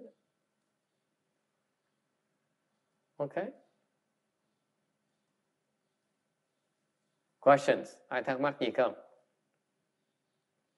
Okay? So the Dharma body itself has no marks. Thành nhắc lại ở trong tấm 717 này, cái pháp thân á, hoặc là cái hai thái cực á, nó không có tướng. The Tai Chi, the Dharma body has no mark whatsoever. You cannot describe it. Không cách nào mà diễn tả nó được hết. You see text how I talk about a lot of nonsense, but I bring it back to this point here. All the talk we talked the first hour illustrate this. Thành ra một tiếng một rồi chúng ta nói về cái kinh dịch, mấy cái tướng, mấy cái bát quái nó giảng nghĩa khi vị biết cái pháp thân. Okay? It's not nonsense, my friend. It's just some people are just impatient and prejudiced. Okay? So the Dharma body is free from marks. Từ cái pháp thân. Vì cái nghiệp mình tạo lúc trước nó mới hóa ra, cái nghiệp lực nó đẩy ra, nó hóa thành cái âm dương. So what happened is that from the Tai Chi, from the Dharma body, your karmic forces, okay, will bring about the splitting of the yin and the yang. Nó hóa ra cái âm với dương, nó xen kẽ với nhau. You see that? Okay? And part of that manifestation is there are 32 marks. Và cái 32 tướng nó chỉ là một cái hóa thân của pháp thân thôi, một cái biến hóa của pháp thân thôi. It's only a transformation from the Dharma body, that's all. It's among the 32 marks, by the way, it's among those mirror transformation from the Dharma body. Cái 32 tướng đó chỉ là một trong một cái biến hóa của tất cả cái vạn thiên biến hóa từ cái pháp thân ra thôi. Nó ngoài cái đó. It's not beyond that. So far, so good? Can you understand that, Amy? Is that too much? Tin cái tổ, hả? Nghe không? Nó là tuyệt vời không? Don't think it's so far superior, 32 mark is so special. No, it's only one transformation.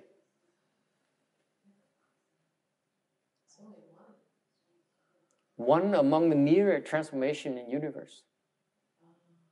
From a Tai Chi. See that?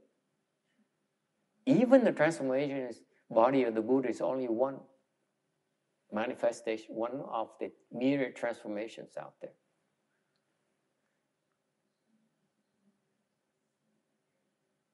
Okay? Still pretty special. But it's no ordinary transformation.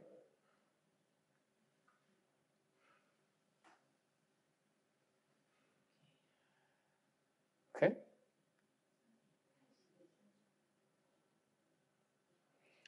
Có vấn đề mà? Any question? Ai thắc mắc gì không? You feel better now? There's no need to be prejudiced that you are oppressed.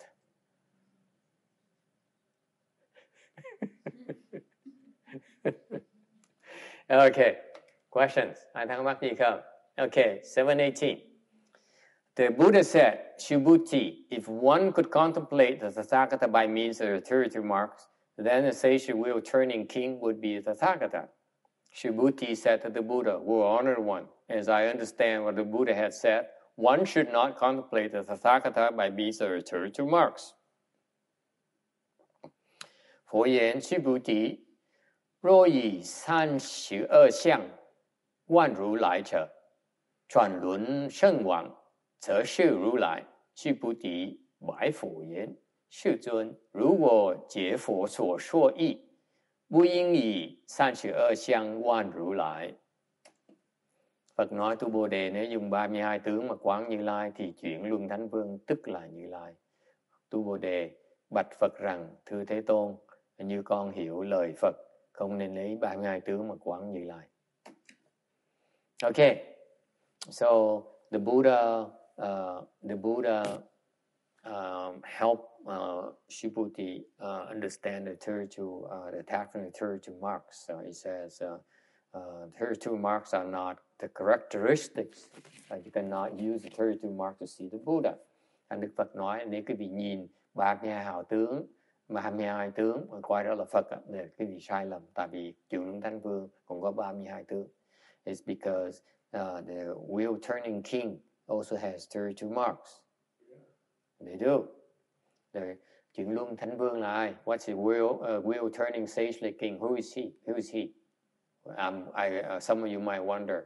Okay, he is number one in blessings human realm. There's no one who is more blessed than he is.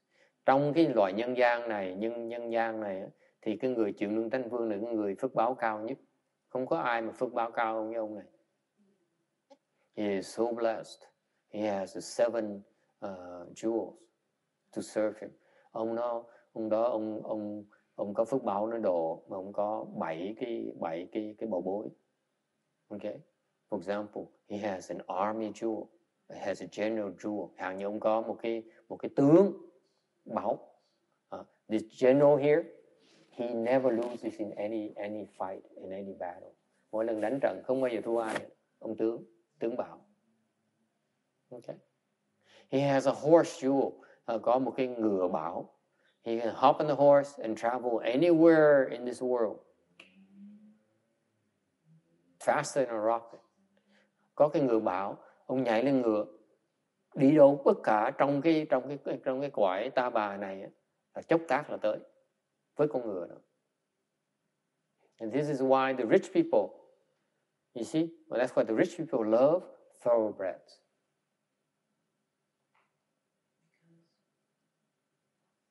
Because eventually they have a horse jewel when they become that so blessed. Okay? They enjoy the thoroughbreds because eventually it's a precursor to their horse jewel. Yeah. Yes? Question? Wheel turning king. Wheel turning, is that reincarnation wheel? Yes. So why is he so blessed? Tại sao cái ông là Chuyển Luân Thánh Vương, ông có phước báo nhiều như vậy? Because he has wisdom. Ông này ông có cái trí huệ. You see, blessings are in parallel with wisdom. That's why he's called sagely. Đây mới gọi là Thánh Vương. He has wisdom.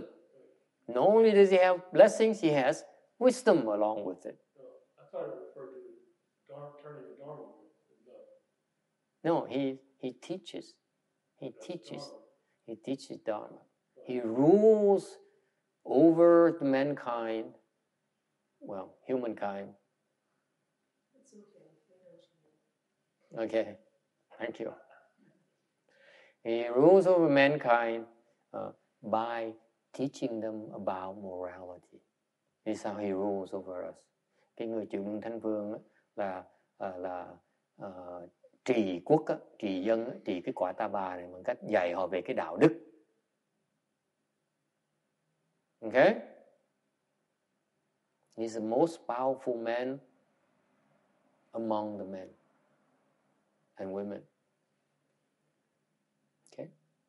So, but that's why he is so blessed. He has 32 marks. Cái ông Chuyển Luân Thánh Vương này, cái ngài này có 32 tướng luôn. The same as the Buddhas. But they're not as distinctive as the Buddhas. Có 32 tướng nhưng điều nó không đẹp bằng cái tướng của Phật thôi. Why? Because they're not perfected yet. You see that?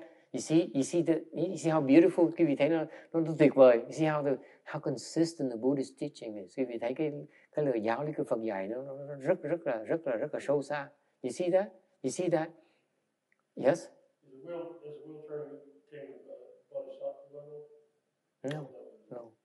No, he's just an ordinary man. A regular person. Yeah. He's just an emperor. He's the most powerful emperor on earth.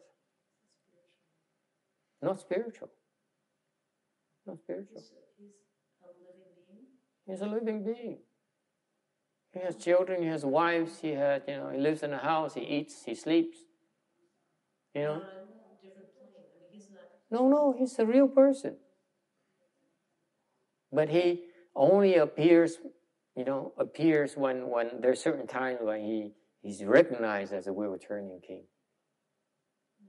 Okay? He's not always recognized as a wheel-turning king. Is he a human being? Yes, a human being. He's a man, not a woman. Here we go again. You see? You still haven't overcome it yet. You see, I just proved my point. So this wheel-turning king here, just a concept. Okay, never mind about men and men. Just think about the concept among mankind is someone called wheel-turning king, sagely king, who is number one in blessings. How does he rule? He teaches morality. He teaches virtues. Thành cái vị Chuyển Luân Thanh Vương là một cái bậc có trí huệ, người có phước huệ song toàn. Right. This is what's distinctive about this. When you think about it, he has a territory mark. Ngài này có 32 tướng. Okay? Not as nice looking as the Buddhas. Không có đẹp bằng 32 tướng của Phật. Đều cùng. It's the same kind, exact same kind. Exact same kind. What does it tell you? Quý vị thấy nghĩa là sao? What does it mean to you, Ginny? Yes, sir. He's incredibly good karma. He's done a lot of good. Yes, very virtuous man. Người là đạo đức dễ sợ lắm. What else does it mean, Ginny?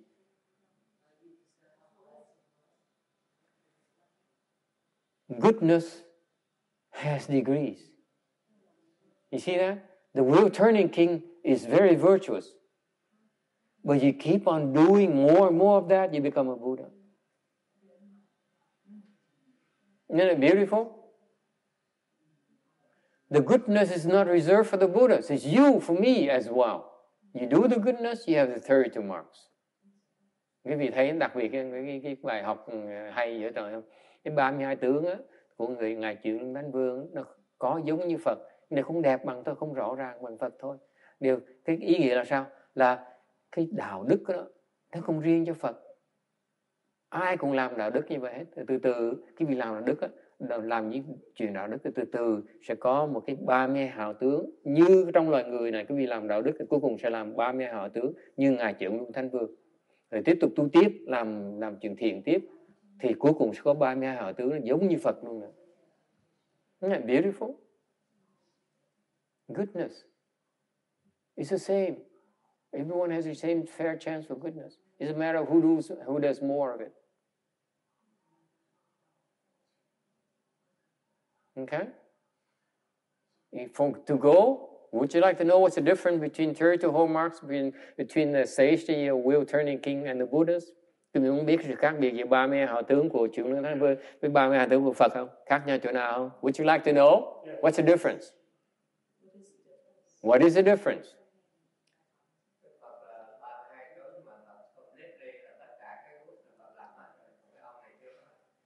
By theory, this man here knows the theory behind it.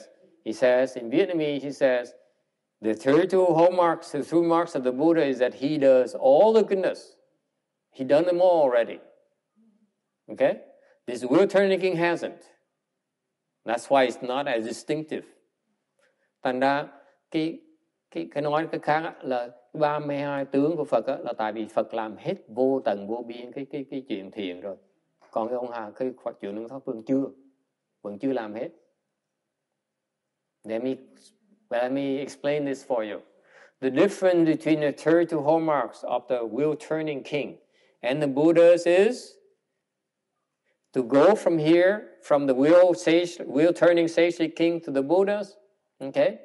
There's a number called infinity. That's why you become a Buddha. You become a Buddha by what he says is theory, but actually, mathematically speaking, it's infinite. His mind is not about. See, this is what I had the same reaction as you too, Anna. I said, I never become a Buddha. Forget it. I'm become Christian. This is not for me. Thầy giảng cái này, có con số, tỷ số giữa 32 tướng của Chuyển Luân Pháp Vương, Thánh Vương với 32 tướng của Phật là con số vô tận. Thì cái cô Công giáo này, trước cô Công giáo cô mới có mấy tháng này. Cô nói thầy cũng cười, thầy lúc trước thầy cũng có phản ứng như vậy luôn đó. Mình nói thôi như vậy thôi rồi, mình may mình là thành Phật được. Right? Infinite. Come on, be reasonable. How can you? There's not enough time to do infinite. Làm sao mà one is infinite? You have 32? Come on. One is enough. Why do I need 32? Yeah. One infinite is enough. You don't need to multiply 32 by infinite. The same is infinite. So what does it mean? You nghĩ là sao? Those you who are good, better in math. Yes? What does it mean? Infinite, because there is no end. To be able to attain one means you attain all. No. Nice try. No cigars. Yes? Nghĩa là sao? What does it mean?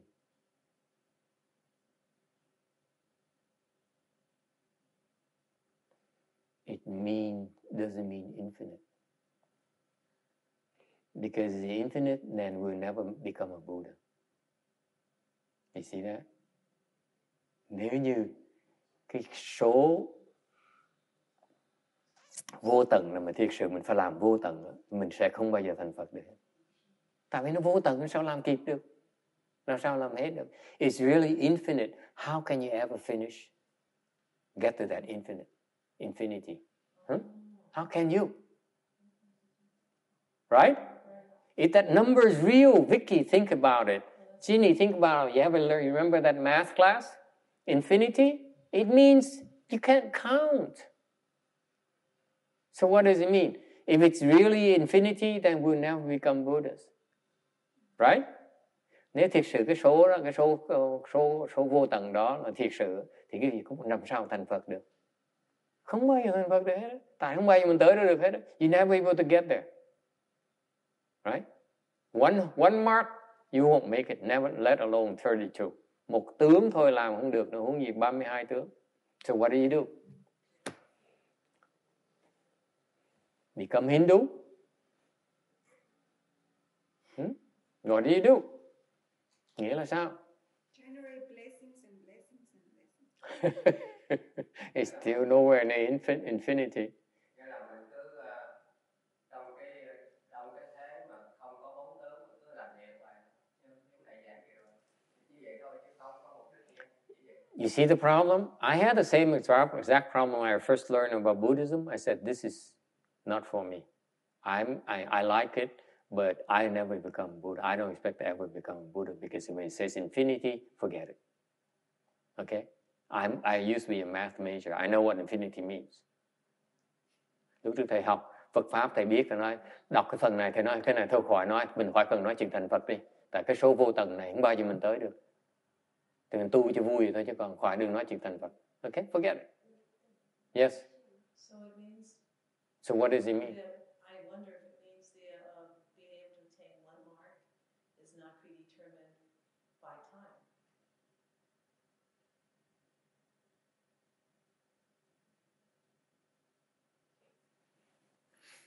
Can I sleep on that?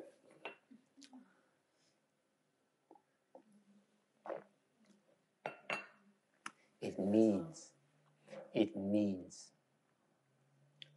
that you don't think about it. Có nghĩa là vì không có nghĩ tới nó. See what happens right now, Vicky. For the typical man, we do one act of goodness and say, see, I help in the Hell's Kitchen the last 3 months. I go down to Mexico City to do charity work.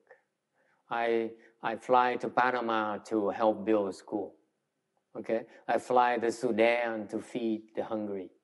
Okay, I go to India to open an orphanage. I go to Vietnam to help dig wells so that people have clean water to live and children can become healthier. You still think about it. You still count it. See? Whereas the Buddhists and Bodhisattvas, they are completely unlike you. They do it and they don't think about it. They don't say, oh my God, this takes too long. Right? I will not be able to finish this in my lifetime. Does it ring a bell, Tex? I'm afraid I don't have enough money. What if I run out of money? You see, that's a finite mind. Whereas you do it because you do it for the sake of doing it without thinking about it, because it's the right thing to do. Okay? And you apply that to the things you do. You don't think about it. You don't evaluate, you don't assess, you don't worry, you don't say, oh, it's a good thing for me, this is good, this is bad. Including good and bad, they don't even think about it. They don't think. Quý vị thấy rõ ràng không? Không có suy nghĩ. At the level, if, let's say, you say, I will do infinite good things. Quý vị nghĩ lại cho rõ như vậy. Nếu quý vị nói là tôi sẽ làm vô tận vô biên cái chuyện thiện, is that still enough? It isn't. Not clear enough. No, because you're still discriminating between good and bad. It's still not enough. Thành nếu quý vị làm như vậy vẫn chưa đủ, tại sao quý vị vẫn còn phân biệt giữa thiện với ác? Quý vị vẫn còn suy nghĩ, you still discriminating. You see that? Your mind is not infinite. You only do infinite on the plus side, not the negative side. What if you have to do evil in order to help them? You say, no, not for me. I only do good things. Sometimes you have to kill them. Agree? You see that? Hiểu không? See, that's your attachment. You say, okay, it's goodness. The text says here, I need to do infinite goodness. So you spend your lifetime chasing after doing infinite good things. And guess what? After you did all the infinite good things, we tell you, oh, by the way, you need to do infinite bad things as well. Try again. Because you discriminated. Can you see that? Isn't it wonderful? To help is what we do. It's you who judge. Oh, Master, you evil. Master, you great. Isn't it liberating? It's you confuse people who places a value, places a label on that. That's all. That's why you're not infinite. It's one of the reasons why you're not infinite.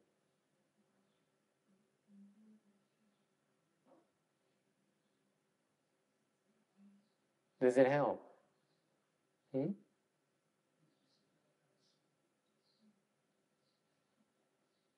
Questions?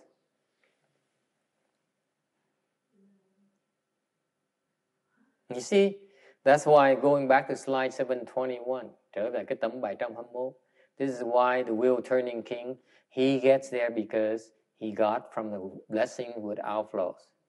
Cái chữ Luân Thánh Vương là phước báo hữu lậu, without flaws. Because he says, I'm going to do the good things. I want to do the good things. That's why he has 32 marks.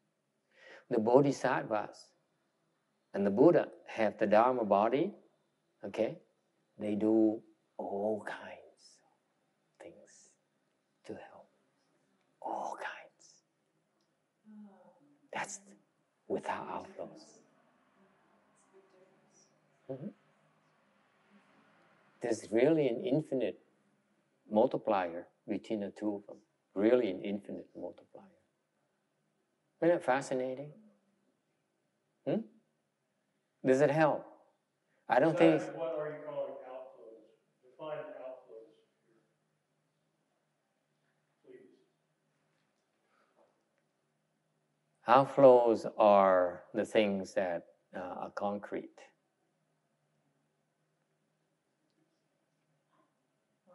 Afflictions.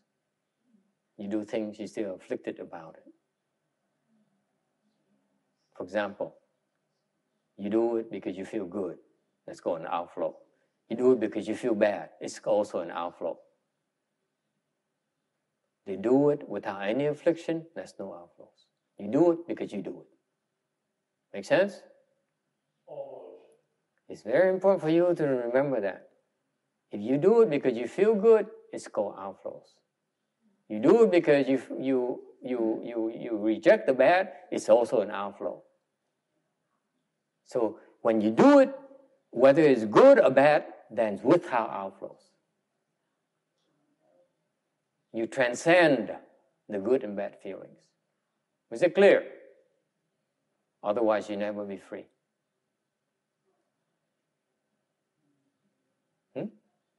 If you're seeking only after the good, then you're suffering. You're always suffering. You still have outflows. Is it clear? That's why when you sit in Chan and it hurts, okay. Doesn't hurt? Okay. No outflows. When you sit in Chan and you say, when is it going to stop hurting? That's outflows. Okay? So you can't, something you can talk.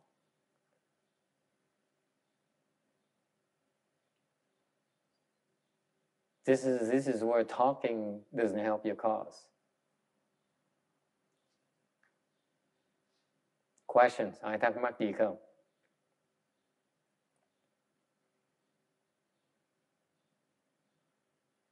See, now King Ding is wincing. He's like, oh my God, it's almost 2 hours. It begins to hurt now. Yeah? Yes, sir. So does it mean like when you usually talk about, doing things without holding any kind of motivation underneath, like let's say, if you are to save all sentient beings, like when we can say we are saving all sentient beings without thinking about or holding that motivation of saving all sentient beings, does it mean? Keep it simple. You do it because you like it, like doing it as an outflow. You do it and yet you hate it as an outflow as well. Just do it because it's the right thing to do. There's no outflow. Okay? The people of the world, they do it because they like it. That's an outflow. If you do it because you like it, then you're struggling, you're suffering because you're afraid that you're not going to like it. That's suffering right there. That fear is suffering. Whereas you're free from suffering only when you have, if it's good, it's okay. You're not becoming dead wood or stone. You simply say, it's good, I will enjoy it. If it's bad, I will take it. It's all part of living. Does it help? Yes, ma'am.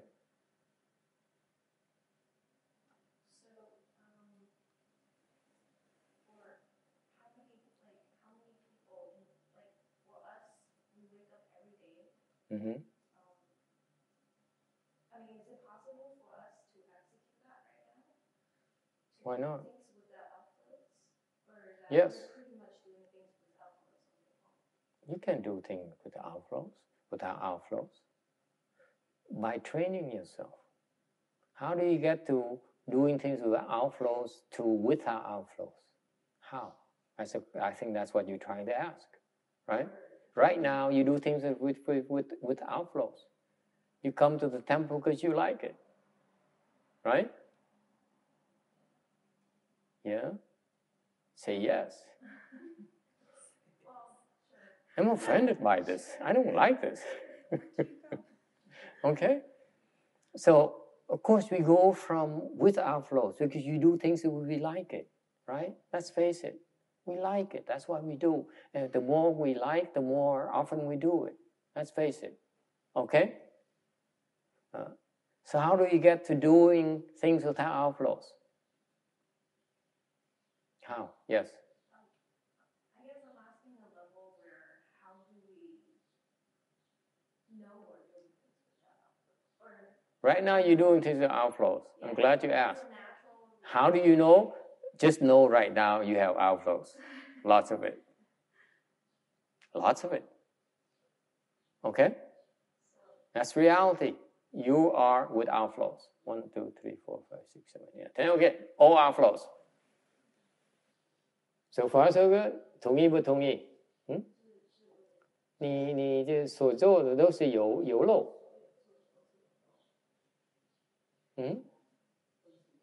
都是有漏。Like it or not, you all have outflows. Okay? That's right. You haven't reached a non-outflows level yet. Okay? Kim Dean. Yes. Okay? Yes. Okay? You have outflows. You don't need to know whether you have outflows or not. The answer is yes, you have outflows. Quý vị chắc chắn là có lậu rồi đó.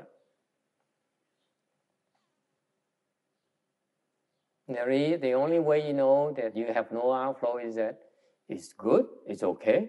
It's bad, it's okay too. You're not bothered. You're not afflicted when it's good. You're not afflicted when it's bad. That's without outflows. Is it clear? I described to you the state of non-outflow is very important for you to understand that it's not theory. The word here is on without outflows, but it doesn't say why. It doesn't say what it is. Okay? Outflow is that you afflicted, you like it. That's an outflow.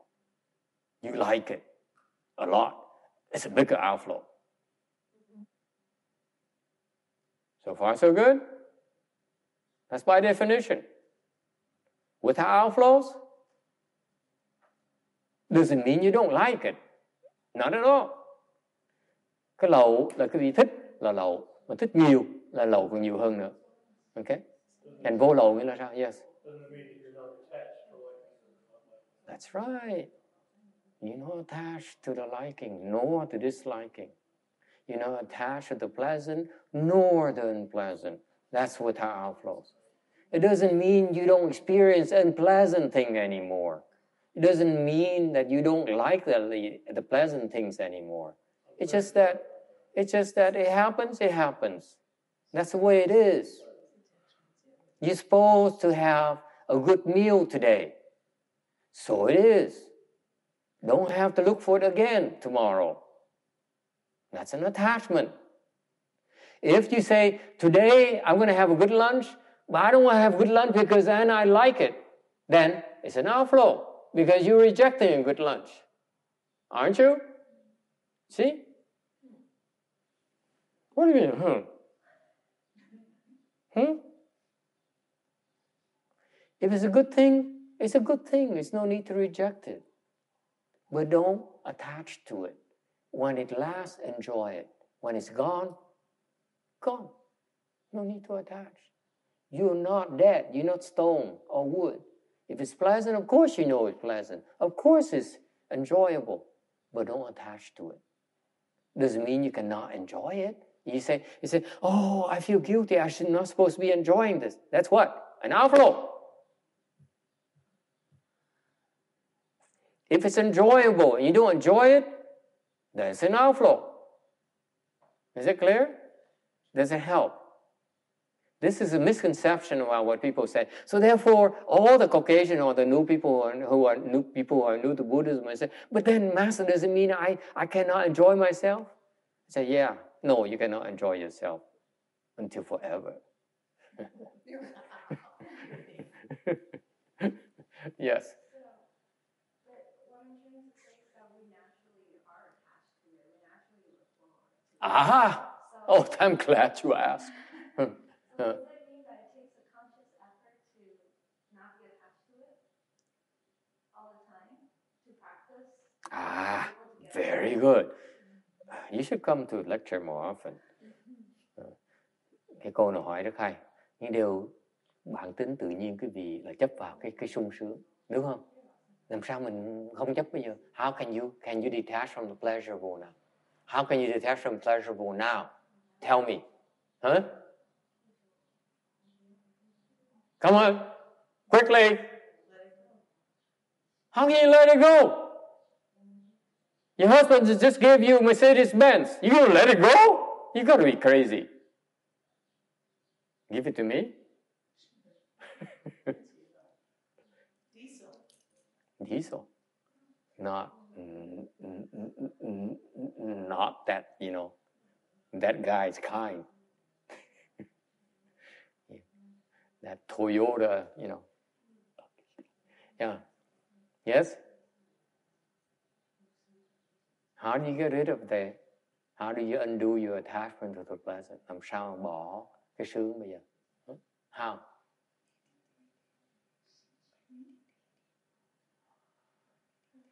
How? When you meditate, an advanced meditation, there is a detachment from outflows. By two things. Okay? Number one, bear the unpleasant. Thứ nhất, bằng hai cách. Thứ nhất là chịu đựng cái khó chịu.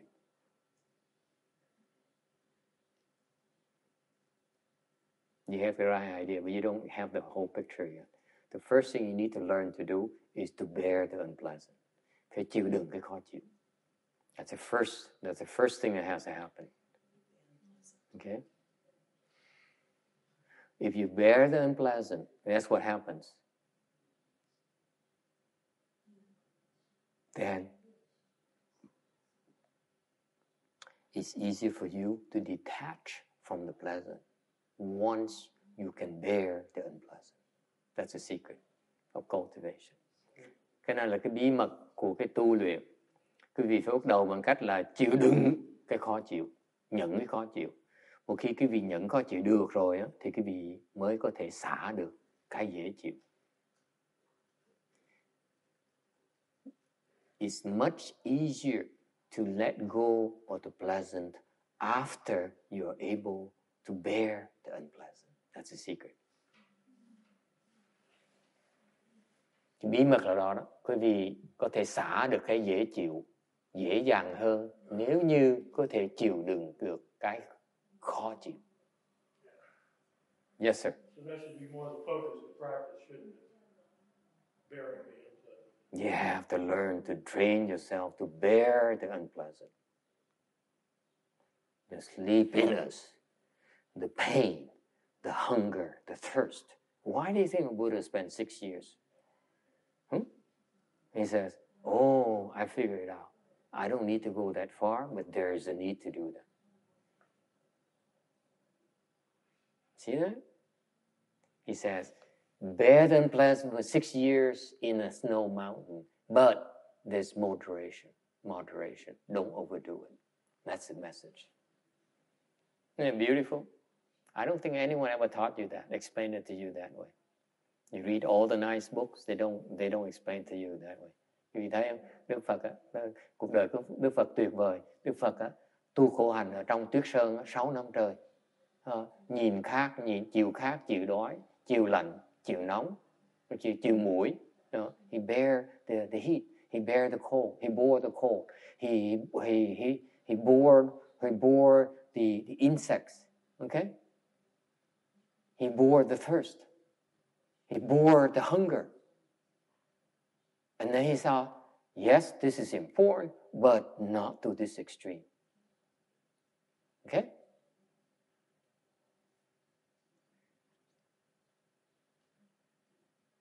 Thầy chắc chắn chưa ai giảng cái gì như vậy hết. Tại cái này là cái bí mật. Because this is a secret. You have to start with bearing the unbearable.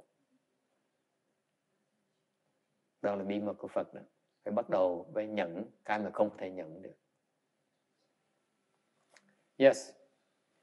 So does that mean you have to bear the unbearable until like how does that begin? Until you can bear it. So we have to reach the maximum. You train yourself. It's no maximum. You train yourself. You see, your thinking is still too limited. The formula is bear it. Don't think about the end result. Just bear it. That's wisdom right there. The wisdom is in bearing, not in ending it. Is it clear? If you want to end it, you're being petty.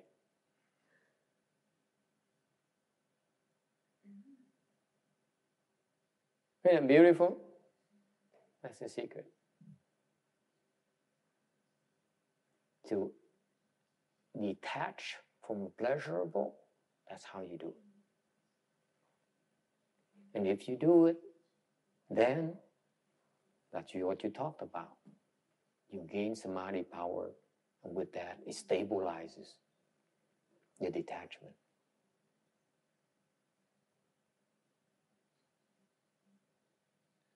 Nên nó bắt đầu là nhẫn cái mà không thể nhẫn được. Thì nhờ như vậy á, là quý vị phát được định lực. Cái định lực nó sẽ duy trì được cái đó. Questions? It's not written in any books. Don't look at me. I just made it up.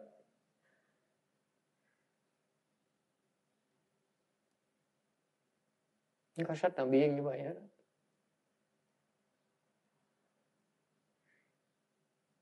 See what happens when you ask the right question? That will give you the right answer. You don't ask the right questions?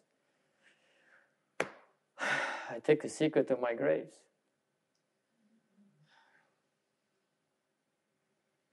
Does it help? Is it clear?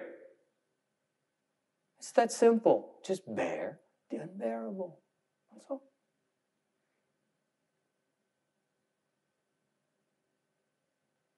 Bear that fear. You're afraid. Bear that fear until you no longer are afraid of it. If you choose not to confront your fear, you never overcome it. That's all. Be fearful. Bear it. Yes, it's unpleasant, but eventually you will run out of fuel. It's not forever. Quý vị thấy không? Những cái nhẫn thôi, nhẫn hoài. Bây giờ công nhận nó khó chịu thiệt, nhưng trong tương lai cái củi nó đốt nó sẽ cháy hết củi, cái lửa nó sẽ tán. Cái gì đâu mà sợ. Your body is on fire right now because the firewood is burning underneath. Bear it until the firewood burns out. That's it. Then it stops. Okay? There's no other way. Không cách nào khác hết. There's no other way. Questions? Finally, before I close, allow me for this before I close so that we close out this section here. Okay? In the sutras, these sutras, various sutras, they all say Bai Fo Yin. They say said to the Buddha, meaning that it places the emphasis. It says, this is a very important teaching. Please pay attention. That's all it means. So it's for emphasis. Pay attention. Wake up. Stop talking to each other. Pay attention. That's why I mean Bai Fo Yin. Okay? Phải nói là bạch Phật rằng cái này là cái để nhấn mạnh. Đừng có nói chuyện với nhau nữa. Chú tâm lại. Pay attention. This is what the Buddha. This is a very important teaching. Cái đây là cái lời dạy rất quan trọng của cái phần kinh này. Okay? Any questions? Yes, sir. I told you already. What's the second step? Cái bước thứ nhì là gì? Huh? At least I said in Vietnamese, I think. The second step. First, bear the unbearable. What's the number two? Meditating, probably enter samadhi, and that will get rid. That's it. Enter samadhi. Okay?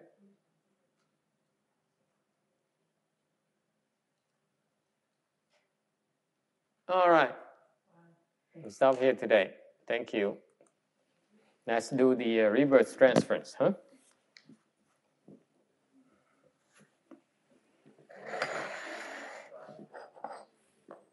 Yes? It was from last week's lecture. We talked about divine and Bodhisattva. Yes. And does that mean that we have to go through the divine channel first in order for us to get to the Bodhisattva level? Yes. That's natural. So we have to. It's a natural ascension. Yes.